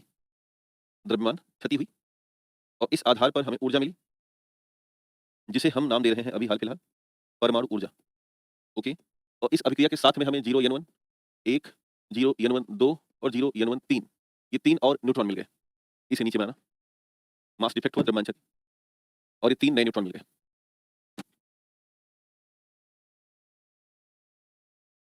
ये 3 नए न्यूट्रॉन मिल गए। 1938-39 में एक वैज्ञानिक थे सर ऑटो हॉर्न, उनके सहयोगी थे मेटनर और स्ट्रासमैन। इन तीनों लोगों ने परमाणु विखंडन के सिद्धांत को प्रतिपादित किया था। तो नीचे एक नोट नोट डालिए कॉपी में। नीचे एक नोट लिखिएगा इसके बाद 1938-39 में सर ऑटो हॉर्न हुआ सहयोगी मेटनर हुआ स्ट्रासमैन ने परमाणु विखंडन का सिद्धांत प्रतिपादित किया का सिद्धांत प्रतिपादित किया का सिद्धांत प्रतिपादित किया। ये महत्वपूर्ण है।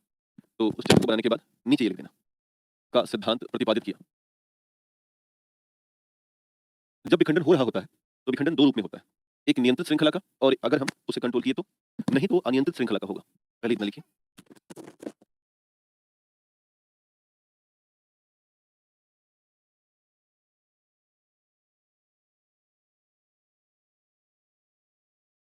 कितना हो गया? जिन्होंने ये सिद्धांत दिया है। अब लिखिएगा नाभिकीय विखंडन की श्रृंखला अभिक्रिया। लिखिएगा हेडिंग नाभिकीय विखंडन की श्रृंखला अभिक्रिया और 2 नाम लिखिएगा। नंबर 1 पर कंट्रोल, नंबर 2 पर अनकंट्रोल्ड चेन रिएक्शन। लिखिएगा नाभिकीय विखंडन की श्रृंखला अभिक्रिया। ये अमेरिका के थे। प्रीति कुमारी कंपूची कहाँ के थे? ये थे अमेरिका के। 2 हिस्सों में बांटिएगा, नियंत्रित श्रृंखला अभिक्रिया और अनियंत्रित श्रृंखला अभिक्रिया। और इसको समझते हैं। देखो, मान लो विखंडन शुरू हो गया तो 2 स्थितियां बन रही। एक नियंत्रित श्रृंखला की और दूसरी अनियंत्रित श्रृंखला की। दूसरी अनियंत्रित श्रृंखला की। तो नियंत्रित श्रृंखला में अगर हम आसानी से समझें तो देखो 0 N1 का ट्रिगर किया गया है यूरेनियम 235 पे। अब जब ये टूटेगा टूटेगा मान लो ये, तो ये बढ़ जाएगा बेरियम में और क्रिप्टन में, प्लस ढेर सारी एनर्जी इसे मिलेगी। और साथ ही साथ अब इसे 3 न्यूट्रॉन और मिल जाएंगे, न्यूट्रॉन, न्यूट्रॉन और न्यूट्रॉन। यदि हमें काम कर लें कि इन तीनों न्यूट्रॉनों को फिर से ट्रिगर ना बनाएं, बल्कि 2 को हम कंट्रोल कर लें। यहाँ पर हम एक नियंत्रित छड़ लगा दें, यहाँ पर एक नियंत्रित छड़ लगा दें और दोनों को कंट्रोल कर लें और केवल एक को फिर से आगे बढ़ाएं विखंडन के लिए। ये फिर आगे बढ़ेगा और विखंडन करेगा। फिर से हम 3 में से 2 को रोक लें, 1 को आगे बढ़ाएं, फिर से 3 में से 2 को रोक लें, 1 को आगे बढ़ाएं। यानी कि ये क्रम हम लगातार करते रहें, तो विखंडन हमेशा कंट्रोल में रहेगा, कभी नियंत्रण से बाहर नहीं जाएगा और धीरे-धीरे चलता रहेगा, सतत रूप में दीर्घकालिक ऊर्जा प्रदान करता रहेगा। इसलिए नियंत्रित श्रृंखला का इस्तेमाल करते हैं परमाणु भट्ठी बनाने में। तो इसका जो सबसे बेस्ट एग्जांपल है, अगर इसके हम उदाहरण की बात करें, तो वो होगा रचनात्मक कार्य होगा और सबसे अच्छा है परमाणु रिएक्टर, परमाणु रिएक्टर, जो कि रचनात्मक कार्य को दर्शाने की कोशिश कर रहा है। अब अगर हम अनियंत्रित की बात करें, तो ये तो नियंत्रण से क्लियर है कि बाहर है। इसमें क्या होगा, 0 N1 हिट करेगा यूरेनियम 235 को, ये टूटेगा फिर से बेरियम और क्रिप्टन में, और प्लस में आपको फिर से मिल जाएगा 3 न्यूट्रॉन, न्यूट्रॉन, न्यूट्रॉन और न्यूट्रॉन, और यहाँ से हमें मिलेगी ढेर सारी एनर्जी, ऊर्जा।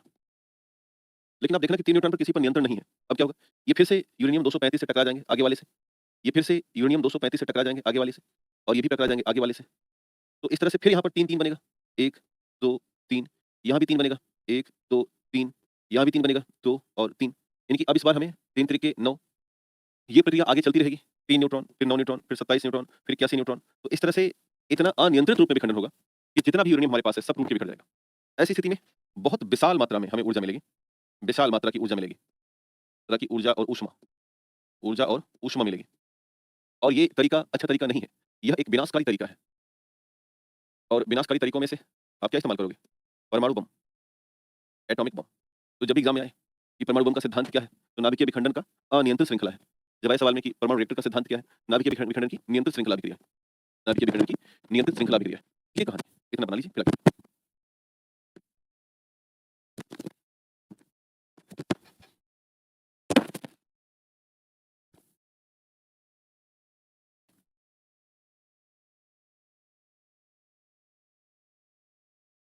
हो गया।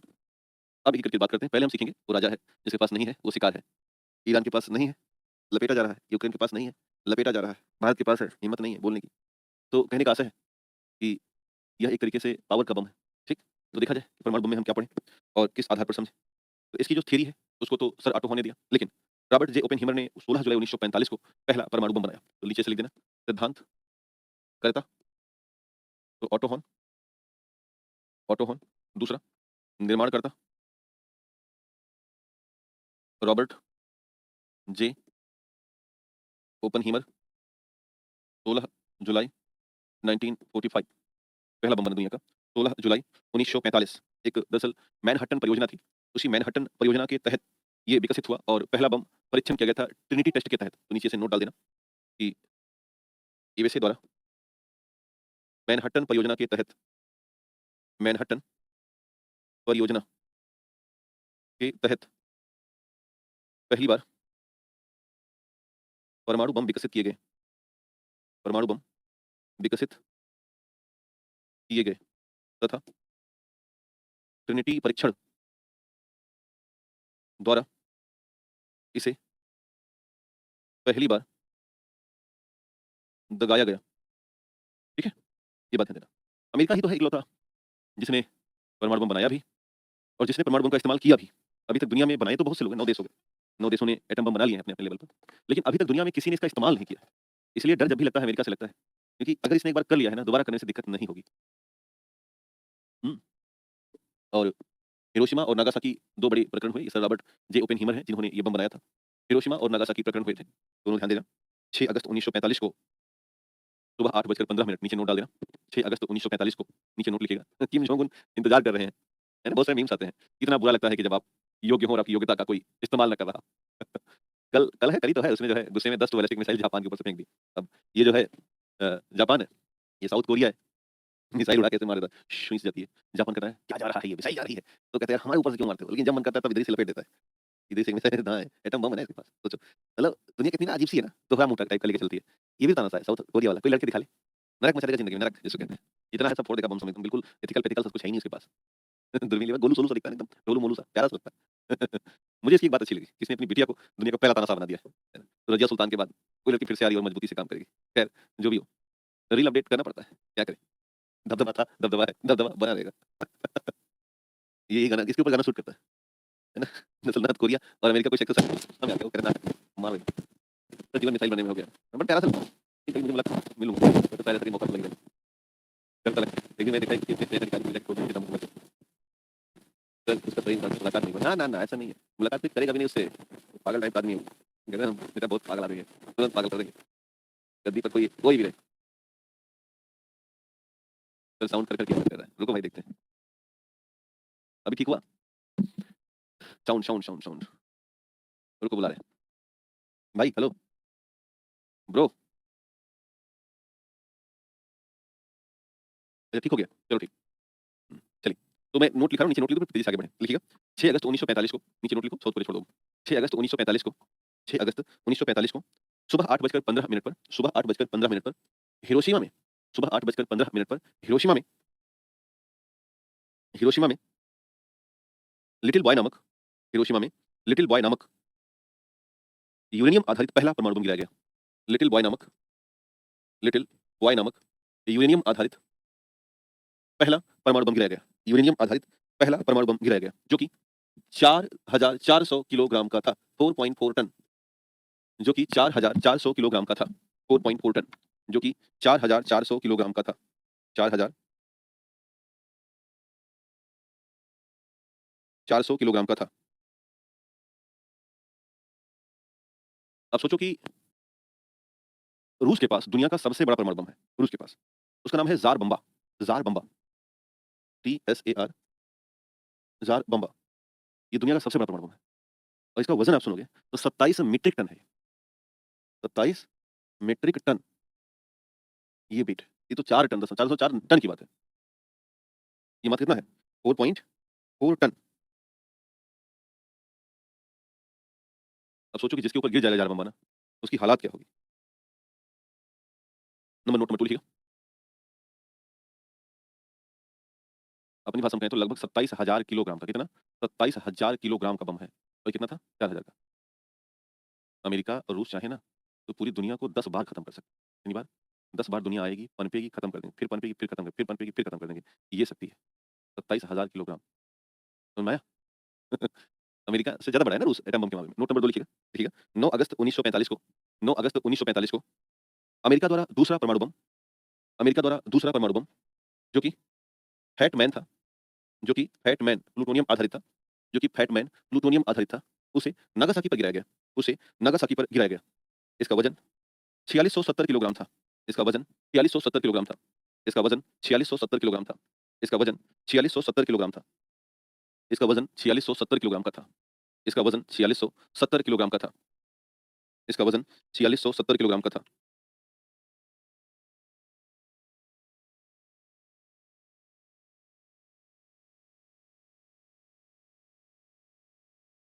इसका वजन 4670 किलोग्राम का था। आगे बढ़ें? चलिए। तो ये रहा कुछ बमों की कहानी। नहीं, मौत से कोई मतलब नहीं, इतना नहीं कुछ कितने लोगों की मौत हुई। रिसर्च थोड़ी ना करना है। भारत में परमाणु बम का भी परीक्षण किया गया और ये भारत देश के लिए, हमारे आपके लिए बहुत बड़ी बात है। लिखिए हेडिंग, भारत में परमाणु बम। लिखिए हेडिंग, भारत में परमाणु बम। लड़ाई करते रहते हैं ये लोग, है ना? अमेरिका तो पागल टाइप का आदमी, लड़ता रहता है हमेशा। उसको अपनी शक्तियों का वही सारा खेल भी है ना, उपभोक्तावादी लोग हैं ये। इनको केवल उपभोग करने आता है, किसी भी शर्त पे आएगा। ये लड़ेंगे, अपना लेकिन हक छीन लेंगे। हक क्या छीनेंगे? ज़बरदस्ती ले लेंगे। उनको केवल वही हाल है ना कि छोटे बच्चे से छीन करके टॉफ़ी खा लेना। तो जिस व्यक्ति के अंदर इतनी क्षमता आ जाए, जो छोटे बच्चे से छीन करके टॉफ़ी खा ले, उसकी नैतिकता का कोई मूल्य नहीं है, उसकी नैतिकता का कोई रोल नहीं है। वो मुख्य रूप से अनैतिक व्यक्ति है ना? क्या लिखिएगा? देखिए भारत में अब तक 2 बार परमाणु परीक्षण हो चुका है। भारत में अब तक 2 बार परमाणु परीक्षण हो चुका है। देखिए नंबर 1 18 मई 1974 पहला हुआ है ये वाला। 18 मई 1974 श्रीमती इंदिरा गांधी के प्रधानमंत्रित्व काल में। 18 मई 1974 श्रीमती इंदिरा गांधी के प्रधानमंत्रित्व काल में। श्रीमती इंदिरा गांधी के प्रधानमंत्रित्व काल में। श्रीमती इंदिरा गांधी के प्रधानमंत्रित्व काल में और इसे स्माइलिंग बुद्धा इसे स्माइलिंग बुद्धा नाम दिया गया था और इसे स्माइलिंग बुद्धा नाम दिया गया था और इसे स्माइलिंग बुद्धा नाम दिया गया था तथा इस दौरान केवल एक बम का परीक्षण हुआ जो कि यूरेनियम आधारित था। तथा इस दौरान केवल एक बम का परीक्षण हुआ जो कि यूरेनियम आधारित था, जो कि पोखरण में ही होता है भैया, सबको पता है। ये नहीं पूछेगा आपसे, इतना सस्ता सवाल नहीं आएगा। जो कि एक यूरेनियम आधारित परमाणु बम का परीक्षण था, जो कि एक यूरेनियम आधारित परमाणु बम का परीक्षण था। दूसरा 11 से 13 मई 1998, ये वाला।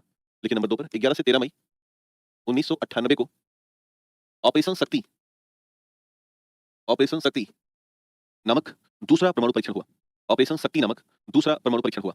ऑपरेशन शक्ति नामक दूसरा परमाणु परीक्षण हुआ और पंडित अटल बिहारी वाजपेयी के काल में। पंडित अटल बिहारी, दो प्रधानमंत्रियों को पंडित वर्ड से यूज किया जाता है, एक पहले और ये। पंडित अटल बिहारी वाजपेयी के प्रधानमंत्रित्व काल में। पंडित अटल बिहारी वाजपेयी के प्रधानमंत्रित्व काल में लिखा। इस दौरान कुल 5 परमाणु बम के परीक्षण हुए। इस दौरान कुल 5 परमाणु बम के परीक्षण हुए। इस दौरान कुल 5 परमाणु बम के परीक्षण हुए, जो कि यूरेनियम और प्लूटोनियम ईंधन आधारित थे। जो कि यूरेनियम और प्लूटोनियम जो कि यूरेनियम और प्लूटोनियम आधारित थे। जो कि यूरेनियम और प्लूटोनियम आधारित थे।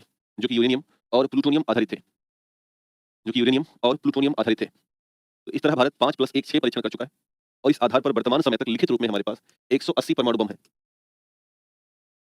और अनाधिकारिक रूप में तो हजारों होंगे, जैसा मैं मानता हूँ होना भी चाहिए किसी भी देश के पास, बट लिखित रूप में 180, अलिखित रूप में हजारों होंगे और होना भी चाहिए। मैं तो कहता हूँ कि जब अमेरिका और रूस के पास 4-4 5-5 हजार है, तो भारत के पास कम से कम 2-2.5 हजार तो होनी ही चाहिए, है ना? 180 ओनली, अरे पागली! 180 को हल्का सोचो, पूरी धरती नष्ट हो जाएगी इतने में तो। छोटा-मोटा चीज़ थोड़ी ना है, 180 से तो हम पूरी दुनिया लपेट दें। तो खैर ये कुछ जानकारी रही। अब हम आपको रचनात्मक कार्यों की तरफ ले चलें, जिसका नाम है परमाणु भट्टी। देखिएगा, एटॉमिक रिएक्टर या परमाणु भट्टी। देखिए 1942 में एनरिको फर्मी के द्वारा शिकागो विश्वविद्यालय में शिकागो विश्वविद्यालय में पहली बार शिकागो विश्वविद्यालय में पहली बार शिकागो विश्वविद्यालय में पहली बार परमाणु भट्टी का विकास किया गया। शिकागो विश्वविद्यालय में पहली बार परमाणु भट्टी का विकास किया गया और इसे पाइल 1 और इसे पाइल 1 के नाम से जाना गया और इसे पाकिस्तान के पास 170 के आसपास है। वो भी बहुत दबा के बनाया, सारा काम पूरी जिंदगी क्या किया उसने, किया। लिखिएगा, इसे पाइल 1 के नाम से जाना गया। पाकिस्तान ने अपनी पूरी जिंदगी इसी पे तो लगाई। लिखिएगा, इसे पाइल 1 के नाम से जाना गया। नीचे नोट डाल देना। देखिए वर्तमान में पूरे विश्व में वर्तमान में पूरे विश्व में वर्तमान में पूरे विश्व में नाभिकीय विखंडन नहीं कुछ परमाणु वर्तमान में पूरे विश्व में नाभिकीय विखंडन आधारित परमाणु भट्टी सक्रिय रूप से कार्य कर रही है। परमाणु भट्टी सक्रिय रूप से कार्य कर रही है, जिसके जिसमें निम्नलिखित भाग होते हैं जिसके निम्नलिखित प्रमुख भाग होते हैं जिसके निम्नलिखित प्रमुख भाग होते हैं जिसमें निम्नलिखित प्रमुख भाग होते हैं। देखिए नंबर 1 या हेडिंग परमाणु भट्टी के भाग। तो पहला है फ्यूल या ईंधन। परमाणु भट्टी के भाग इसमें लिखना है पहला फ्यूल या ईंधन। किसी भी भट्टी को जलाना है तो ईंधन चाहिए, नहीं तो कैसे जलेगी, कॉमन सी बात है। लिखिएगा फ्यूल या ईंधन, फ्यूल या ईंधन, ध्यान देना। नीचे लिखिएगा रेडियो सक्रिय रेडियो सक्रिय रेडियो सक्रिय ईंधन विखंडन हेतु मुख्य भूमिका निभाते हैं। रेडियो सक्रिय ईंधन विखंडन हेतु मुख्य भूमिका निभाते हैं। अब मैं कुछ नाम लिख रहा हूँ। Uranium 235, uranium 233, uranium 238, thorium 232, plutonium 239। ये 5 ऐसे रेडियो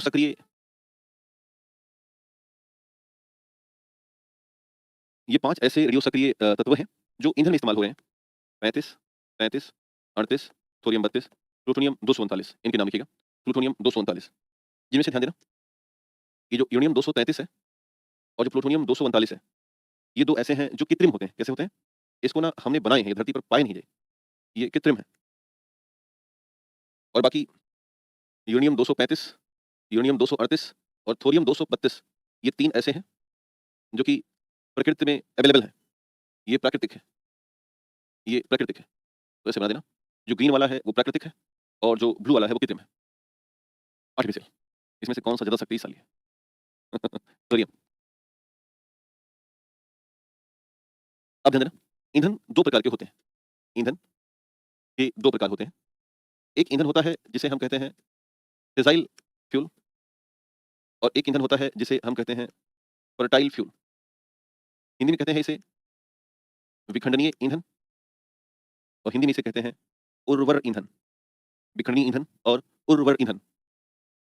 विखंडनीय ईंधन और उर्वर ईंधन। ध्यान देना, यह जो होते हैं न्यूट्रॉन की बमबारी से आसानी से विखंडित हो जाते हैं।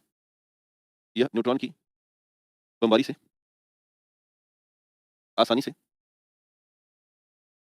विखंडित हो जाते हैं। इसमें ध्यान दो तीन एग्जांपल्स याद रखिएगा। यूरेनियम 235 और प्लूटोनियम 239, ये दो नाम ऐसे हैं जिसे आपको फिजाइल याद रखना है। दो नाम ऐसे हैं जिसे आपको फिजाइल याद रखना है। एक और ध्यान दीजिएगा, वो है यूरेनियम 233, ये भी फिजाइल में आएगा। 35, प्लूटोनियम 239 और यूरेनियम 235, तो फिजाइल के तीन नाम याद रहेंगे ना।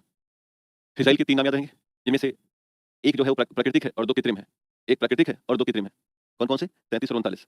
जो फर्टाइल होते हैं ये आसानी से विखंडित नहीं होते, इनका ट्रांसम्यूटेशन करना होता है तो जाके नए तत्व बनाते हैं। तो लिख देना यहाँ पर कि यह आसानी से विखंडित नहीं होते, इनका ट्रांसम्यूटेशन होता है। इनका ट्रांसम्यूटेशन होता है। क्या होता है? ट्रांसम्यूटेशन होता है। इनका ट्रांसम्यूटेशन होता है। इसमें दो आएंगे उर्वर में, तो मैं नेक्स्ट पेज की तरफ चल रहा हूँ। उर्वर सामग्री, एक तो होगा यूरेनियम 238 और दूसरी उर्वर सामग्री है थोरियम 232। थोरियम 232, इन दोनों को आप यूं ही नहीं जला सकते, मुश्किल होगी, इसलिए इन दोनों का तत्वांतरण करेंगे। तत्वांतरण करते हैं यानी कि ट्रांसम्यूटेशन होगा, इसका भी तत्वांतरण होता है। और जब यूरेनियम 238 का तत्वांतरण होता है तो ही हमें मिलता है प्लूटोनियम 239, और ये तुरंत क्या बन जाता है? विखंडन योग्य बन जाता है। और जब थोरियम 232 का तत्वांतरण बनता है तो मिलता है यूरेनियम 233। इसलिए देखो ये दोनों कृत्रिम है ना, और अब ये विखंडन योग्य बन जाएगा। अब ये विखंडन योग्य बन जाएगा। तो इस तरह से दो प्रमुख ईंधन हम इस्तेमाल करते हैं इस पूरी परमाणु भट्टी में। एक यूरेनियम, प्लूटोनियम और थोरियम, इनमें से एक फिजाइल है और एक फर्टाइल है। ज्यादातर जो यूज होगा वो फिजाइल यूज होगा, फर्टाइल बहुत रेयर केस में यूज होता है क्योंकि फर्टाइल बहुत महंगा पड़ता है यूज करने में। खैर, दोनों का इस्तेमाल हम अलग रूप से करते हैं।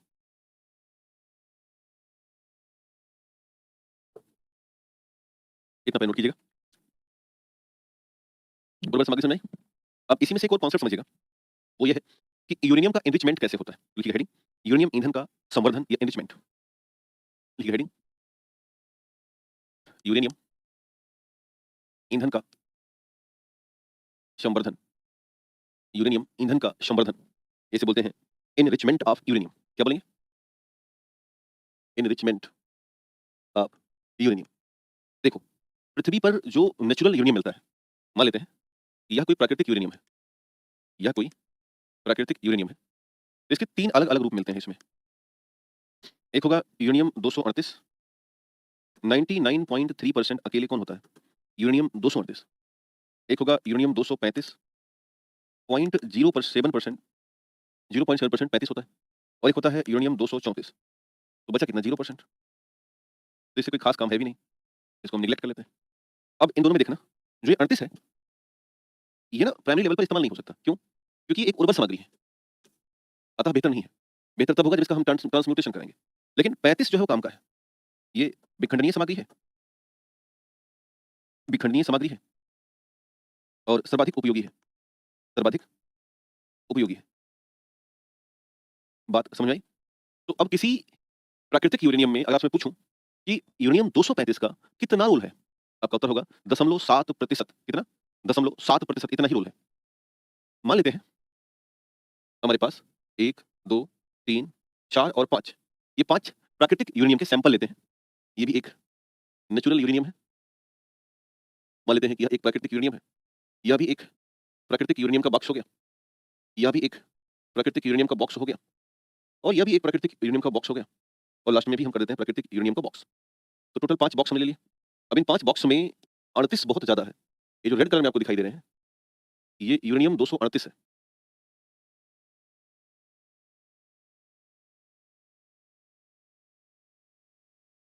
ये क्या है? ये है यूरेनियम 238। और ऊपर वाला क्या है, जो छोटा व्हाइट व्हाइट छोटा हुआ है, ये व्हाइट वाला है यूरेनियम 235। कितना है? 0.7%। इसमें भी कितना होगा? 0.7%। इसमें कितना होगा? 0.7%। हम 35 की बात कर रहे हैं, यूरेनियम 235। यूरेनियम 235 यहाँ भी कितना होगा? यूरेनियम 235 होगा 0.7%। यहाँ भी कितना होगा? 0.7%। यदि हम पांचों में से, पांचों सैंपल में से 0.7 का यूरेनियम बाहर कर लें, 0.7 गुणे 5, तो 3.5% आ गया। यानी 5 सैंपल में से हम क्या करें? 0.7% का जो असली वाला 35 वाला उसको अलग कर लें, तो 5 से अलग किया तो 3.5% क्या आ गया? 35 आ गया। अब हम इसे किसी नेचुरल यूरेनियम में डाल दें, इसमें डाल दें नेचुरल यूरेनियम में, यानी इन्हीं किसी बक्से में से डाल देते हैं। तो चूंकि 3.5 ऑलरेडी है, तो अब सोचो कि हम अगर कितना 38 लेके आए इसके लिए, तो लगभग मान के चलना कि 96.5% अब हो जाएगा यूरेनियम 238 और 3.5% हो जाएगा यूरेनियम 235। तो नेचुरल यूरेनियम पूरा हो गया 100%। यही तो हुआ। कहने का सही है कि किसी भी नेचुरल यूरेनियम में हम अगर यूरेनियम 235 की मात्रा बढ़ा लें, यूरेनियम 235 की मात्रा बढ़ा लें, इससे उसकी उपयोगिता बढ़ती चली जाएगी। तो ये पूरी घटना यूरेनियम का संवर्धन कहलाती है। तो अगर हम एक लाइन में से लिखें, इतना पहले बना लो, इतना पहले बना लो।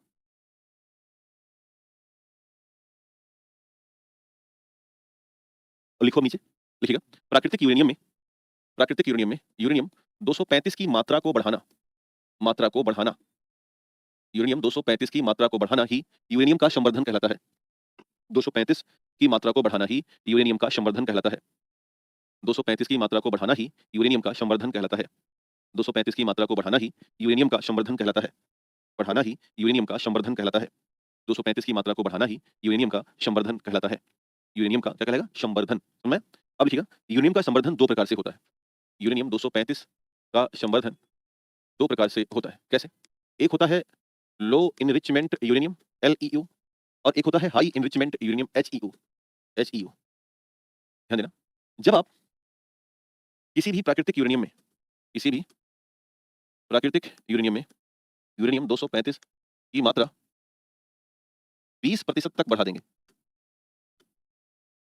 मतलब ऐसे समझना, ये रेशियो लगी 80% यूरेनियम 238 आ जाए और 20% यूरेनियम 235 आ जाए। अभी 1 से लेके 20% तक कोई भी बढ़ा लो आप। तो ये जो घटना है, इसे कहते हैं लो इनरिचमेंट यूरेनियम की घटना। और दुनिया में जो एटॉमिक रिएक्टर चल रहे हैं, परमाणु भट्टी चलती है, वो इसी पे चलती है। जैसे भारत में 2 से 5% का इनरिचमेंट इस्तेमाल होता है, मैक्सिमम अप टू 20% तक किया जा सकता है। और जब आप 90% यूरेनियम 235 कर दें, तक बढ़ा दें, मसलन इस बॉक्स में 90% यूरेनियम 235 हो जाए और केवल 10% यूरेनियम 238 हो जाए, इसे कहते हैं हाई इनरिचमेंट यूरेनियम। क्या बोलेंगे? उच्च संवर्धन यूरेनियम। और जो एटम बम बनता है, वो इसी पे बनता है। अभी जो ईरान क्या कर रहा था, ईरान इस तरह के हाई इनरिचमेंट को इतना कर ले गया है, 60% तक कर गया है। अमेरिका नहीं चाहता था कि इस 60 कहाँ पहुंचा दे वो 90, क्योंकि जिस दिन वो 90 पहुंचा ले जाता, उस दिन वो बम बना लेता। लेकिन ये भी बहुत सच्चाई बात है कि 60 और 90 में कुछ ज्यादा फर्क तो नहीं लग रहा है। मतलब फर्क तो है ही, लेकिन इतना फर्क नहीं है कि वो खतरा ना पैदा कर सके। बात को समझ है ना भाई?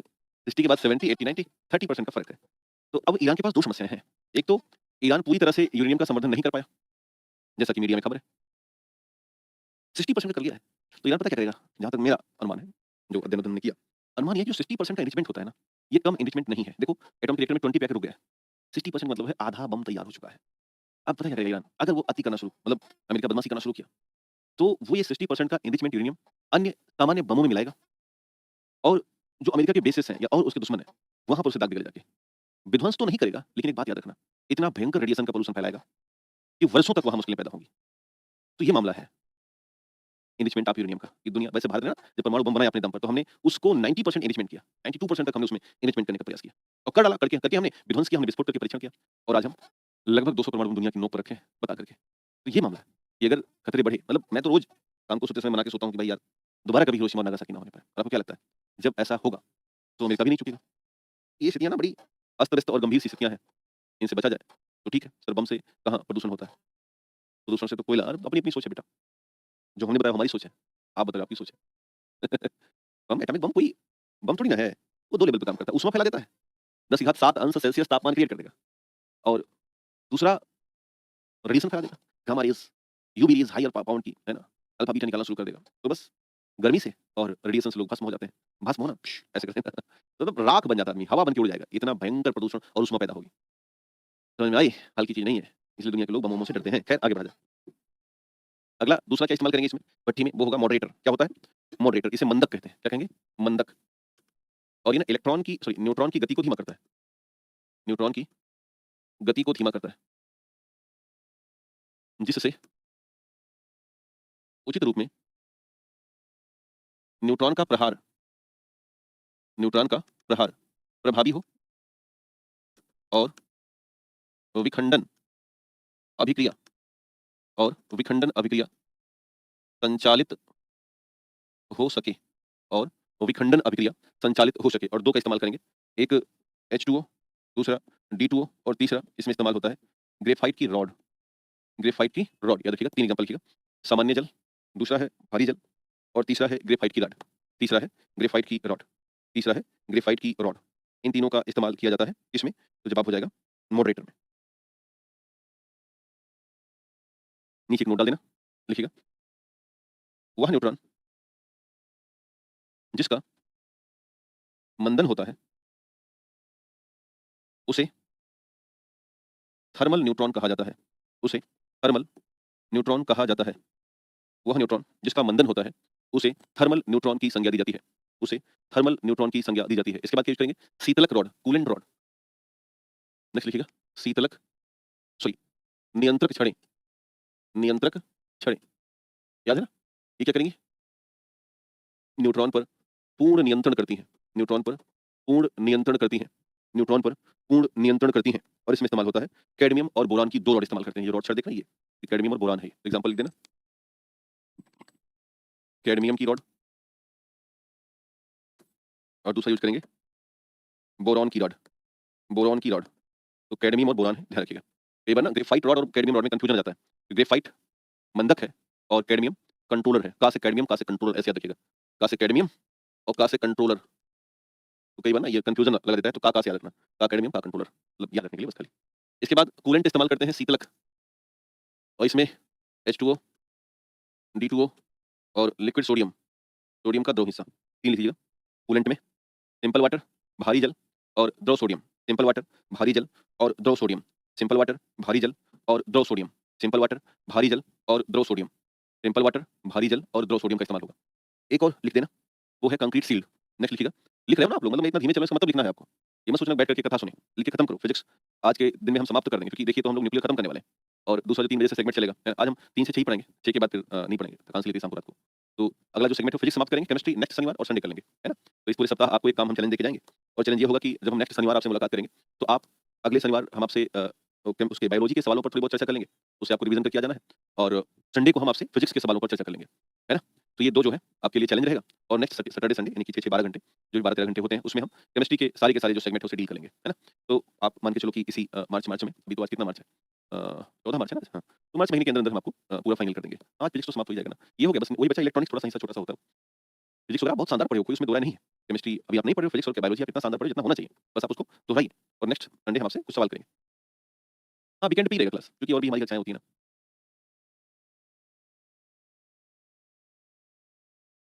लिखिएगा न्यूक्लियर शील्ड, हो गया हेडिंग, नीचे लिखिएगा न्यूक्लियर शील्ड परमाणु रिएक्टर में सुरक्षा का कार्य करती है। न्यूक्लियर शील्ड परमाणु रिएक्टर में सुरक्षा का कार्य करती है।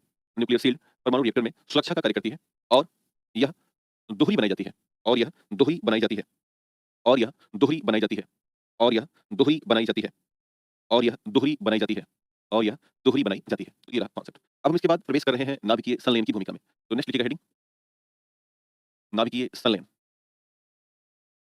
नेक्स्ट लिखिएगा नाभिकीय संलयन, न्यूक्लियर फ्यूजन। क्या बोलते हैं? Nuclear fusion. Nuclear fusion. अब इसमें क्या है? इसमें 2 छोटे-छोटे नाभिक जुड़ते हैं आपस में, और जुड़ करके ये दोनों एक बड़ा नाभिक बनाते हैं। और इस जुड़ने के दौरान जब बड़ा नाभिक बन रहा होता है, तो भी द्रव्यमान की क्षति होती है, और उस द्रव्यमान की क्षति के आधार पर ऊर्जा उत्पन्न होती है, जिसे हम परमाणु ऊर्जा के नाम से जानते हैं, या एटॉमिक एनर्जी के नाम से जानते हैं। और जब ऊर्जा उत्पन्न हो रही होती है, उसी दौरान एक न्यूट्रॉन भी अलग होता है। तो परिभाषा लिखते हैं, देखिएगा, जब 2 छोटे नाभिक उच्च ताप व दाब की अवस्था में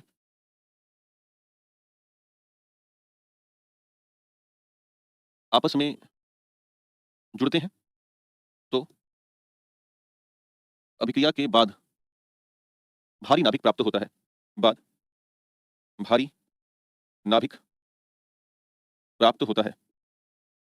हालांकि इस दौरान द्रव्यमान क्षति के आधार पर अधिक मात्रा में ऊर्जा प्राप्त होती है। अधिक मात्रा में ऊर्जा प्राप्त होती है, जिसे ही परमाणु ऊर्जा कहा जाता है। जिसे ही परमाणु ऊर्जा कहा जाता है। अब इसमें समझना, जैसे 1H2 और प्लस में 1H3, 2 नाभिक लेते हैं, इसको बोलते हैं ड्यूटेरियम, इसको बोलते हैं ट्राइटियम। ड्यूटेरियम ये परमाणु ये एक समस्थानिक है हाइड्रोजन का और ए है ट्राइटियम, ट्राइटियम। इन दोनों को लेंगे और साथ ही साथ हाई प्रेशर और टेम्परेचर बढ़ाएँगे, उच्च ताप और दाब। तो ये बन जाएगा 2He4 और प्लस में अलग होगा 0N1 और प्लस में मिलेगी ऊर्जा, जिसे कहते हैं एटॉमिक एनर्जी, एटॉमिक एनर्जी। तो ये बनाना कॉपी में। अब ये जो तापमान है ना, छोटा-मोटा तापमान नहीं है। 10 की घात 7 अंश सेल्सियस तक का तापमान है ये। इतना हाई टेम्परेचर पर आप 2 नाभिक ऐड ऑन कर पाओगे, 2He4।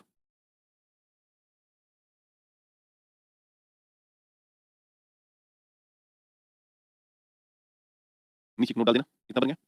नीचे एक नोट लिखिएगा, लिखिएगा।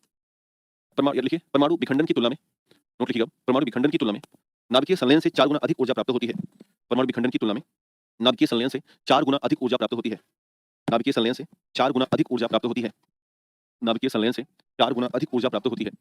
एक बात आप देख रहे हो, नाभिकीय संलयन में हमेशा हाई टेम्परेचर की आवश्यकता है और जिसमें हाई टेम्परेचर की आवश्यकता होती है, उसे हम मुख्य तौर पर थर्मोन्यूक्लियर रिएक्शन की श्रृंखला में रखते हैं।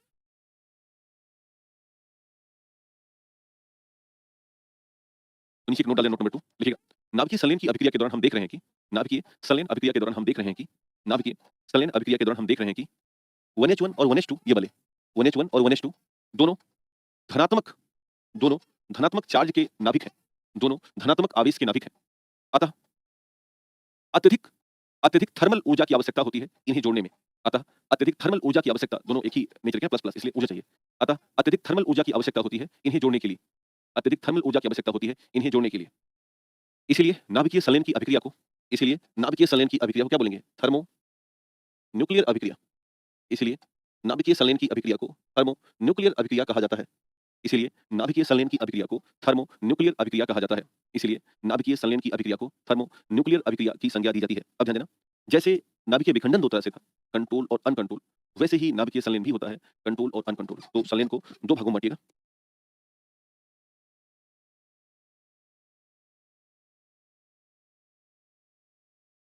एक लिखिएगा नियंत्रित अभिक्रिया, नियंत्रित अभिक्रिया और दूसरा लिखिएगा अनियंत्रित अभिक्रिया।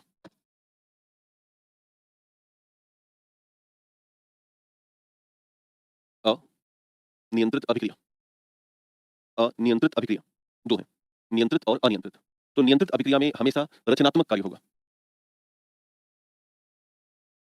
तो क्या होगा? एक तो नाभिकीय संलयन आधारित परमाणु रिएक्टर बनाए जाएंगे। नाभिकीय संलयन परमाणु रिएक्टर, नाभिकीय संलयन परमाणु रिएक्टर, नाभिकीय संलयन परमाणु रिएक्टर बनाए जाएंगे। ओके। दूसरा, इसी को हम कहते हैं टोकामक डिजाइन, टोकामक डिजाइन, जिसको सामान्य भाषा में कृत्रिम सूर्य कहा जाता है। जैसे अपने पास है ना Indian Aditya tokamak design, Indian Aditya tokamak design, Indian Aditya tokamak design. अनियंत्रण में 2 काम होगा। एक तो हाइड्रोजन बम बनता है, हाइड्रोजन बम। एक वैज्ञानिक थे सर एडवर्ड टेलर, इन्होंने बनाया था। सर एडवर्ड टेलर ने, अमेरिका के हैं ये, इन्होंने बनाया था। और हाइड्रोजन बम लगभग 1000 गुना क्षमतावान होते हैं परमाणु बम की तुलना में, परमाणु बम की तुलना में। और दूसरा, जो सूर्य में अभिक्रियाएं हो रही हैं उस पर भी हमारा कोई कंट्रोल नहीं है। सूर्य हुआ, तारों में हो रही अभिक्रिया, तारों में हो रही अभिक्रिया, सूर्य व तारों में हो रही अभिक्रिया, सूर्य व तारों में हो रही अभिक्रिया, सूर्य व तारों में हो रही अभिक्रिया, सूर्य व तारों में हो रही अभिक्रिया, सूर्य व तारों में हो रही अभिक्रिया। चाइना ने बनाया, साउथ अफ्रीका ने बनाया, कैस्टर, है ना, चाइना ईस्ट बनाया। तो ऐसे बहुत से अलग अलग रहे हैं। तो मेरे दोस्तों, यहीं पर परमाणु जो भौतिकी का टॉपिक है वो संपन्न है। इतना ही मेरे नजरिए में अगर इतना पढ़ लिया जाए तो हम एईडीओ एग्जाम में बेहतर प्रदर्शन कर सकते हैं। इसके बाद अब हम लोग बातचीत करेंगे अगली कक्षा में, जिसका नाम होगा इलेक्ट्रॉनिक्स, इलेक्ट्रॉनिक्स। तो अभी के लिए इतना ही रहेगा। नेक्स्ट कक्षा 3 बजे से है, 3 पीएम पर, तो वहाँ पर हम मुलाकात करेंगे और ये वाला चैप्टर फाइनल करेंगे, है ना? तो इतना नोट कर लीजिएगा, अच्छा सा नोट्स बनाइएगा और इलेक्ट्रॉनिक्स संपन्न करके हम इस सप्ताह फिजिक्स और बायोलॉजी पर बातचीत कर लिए हैं।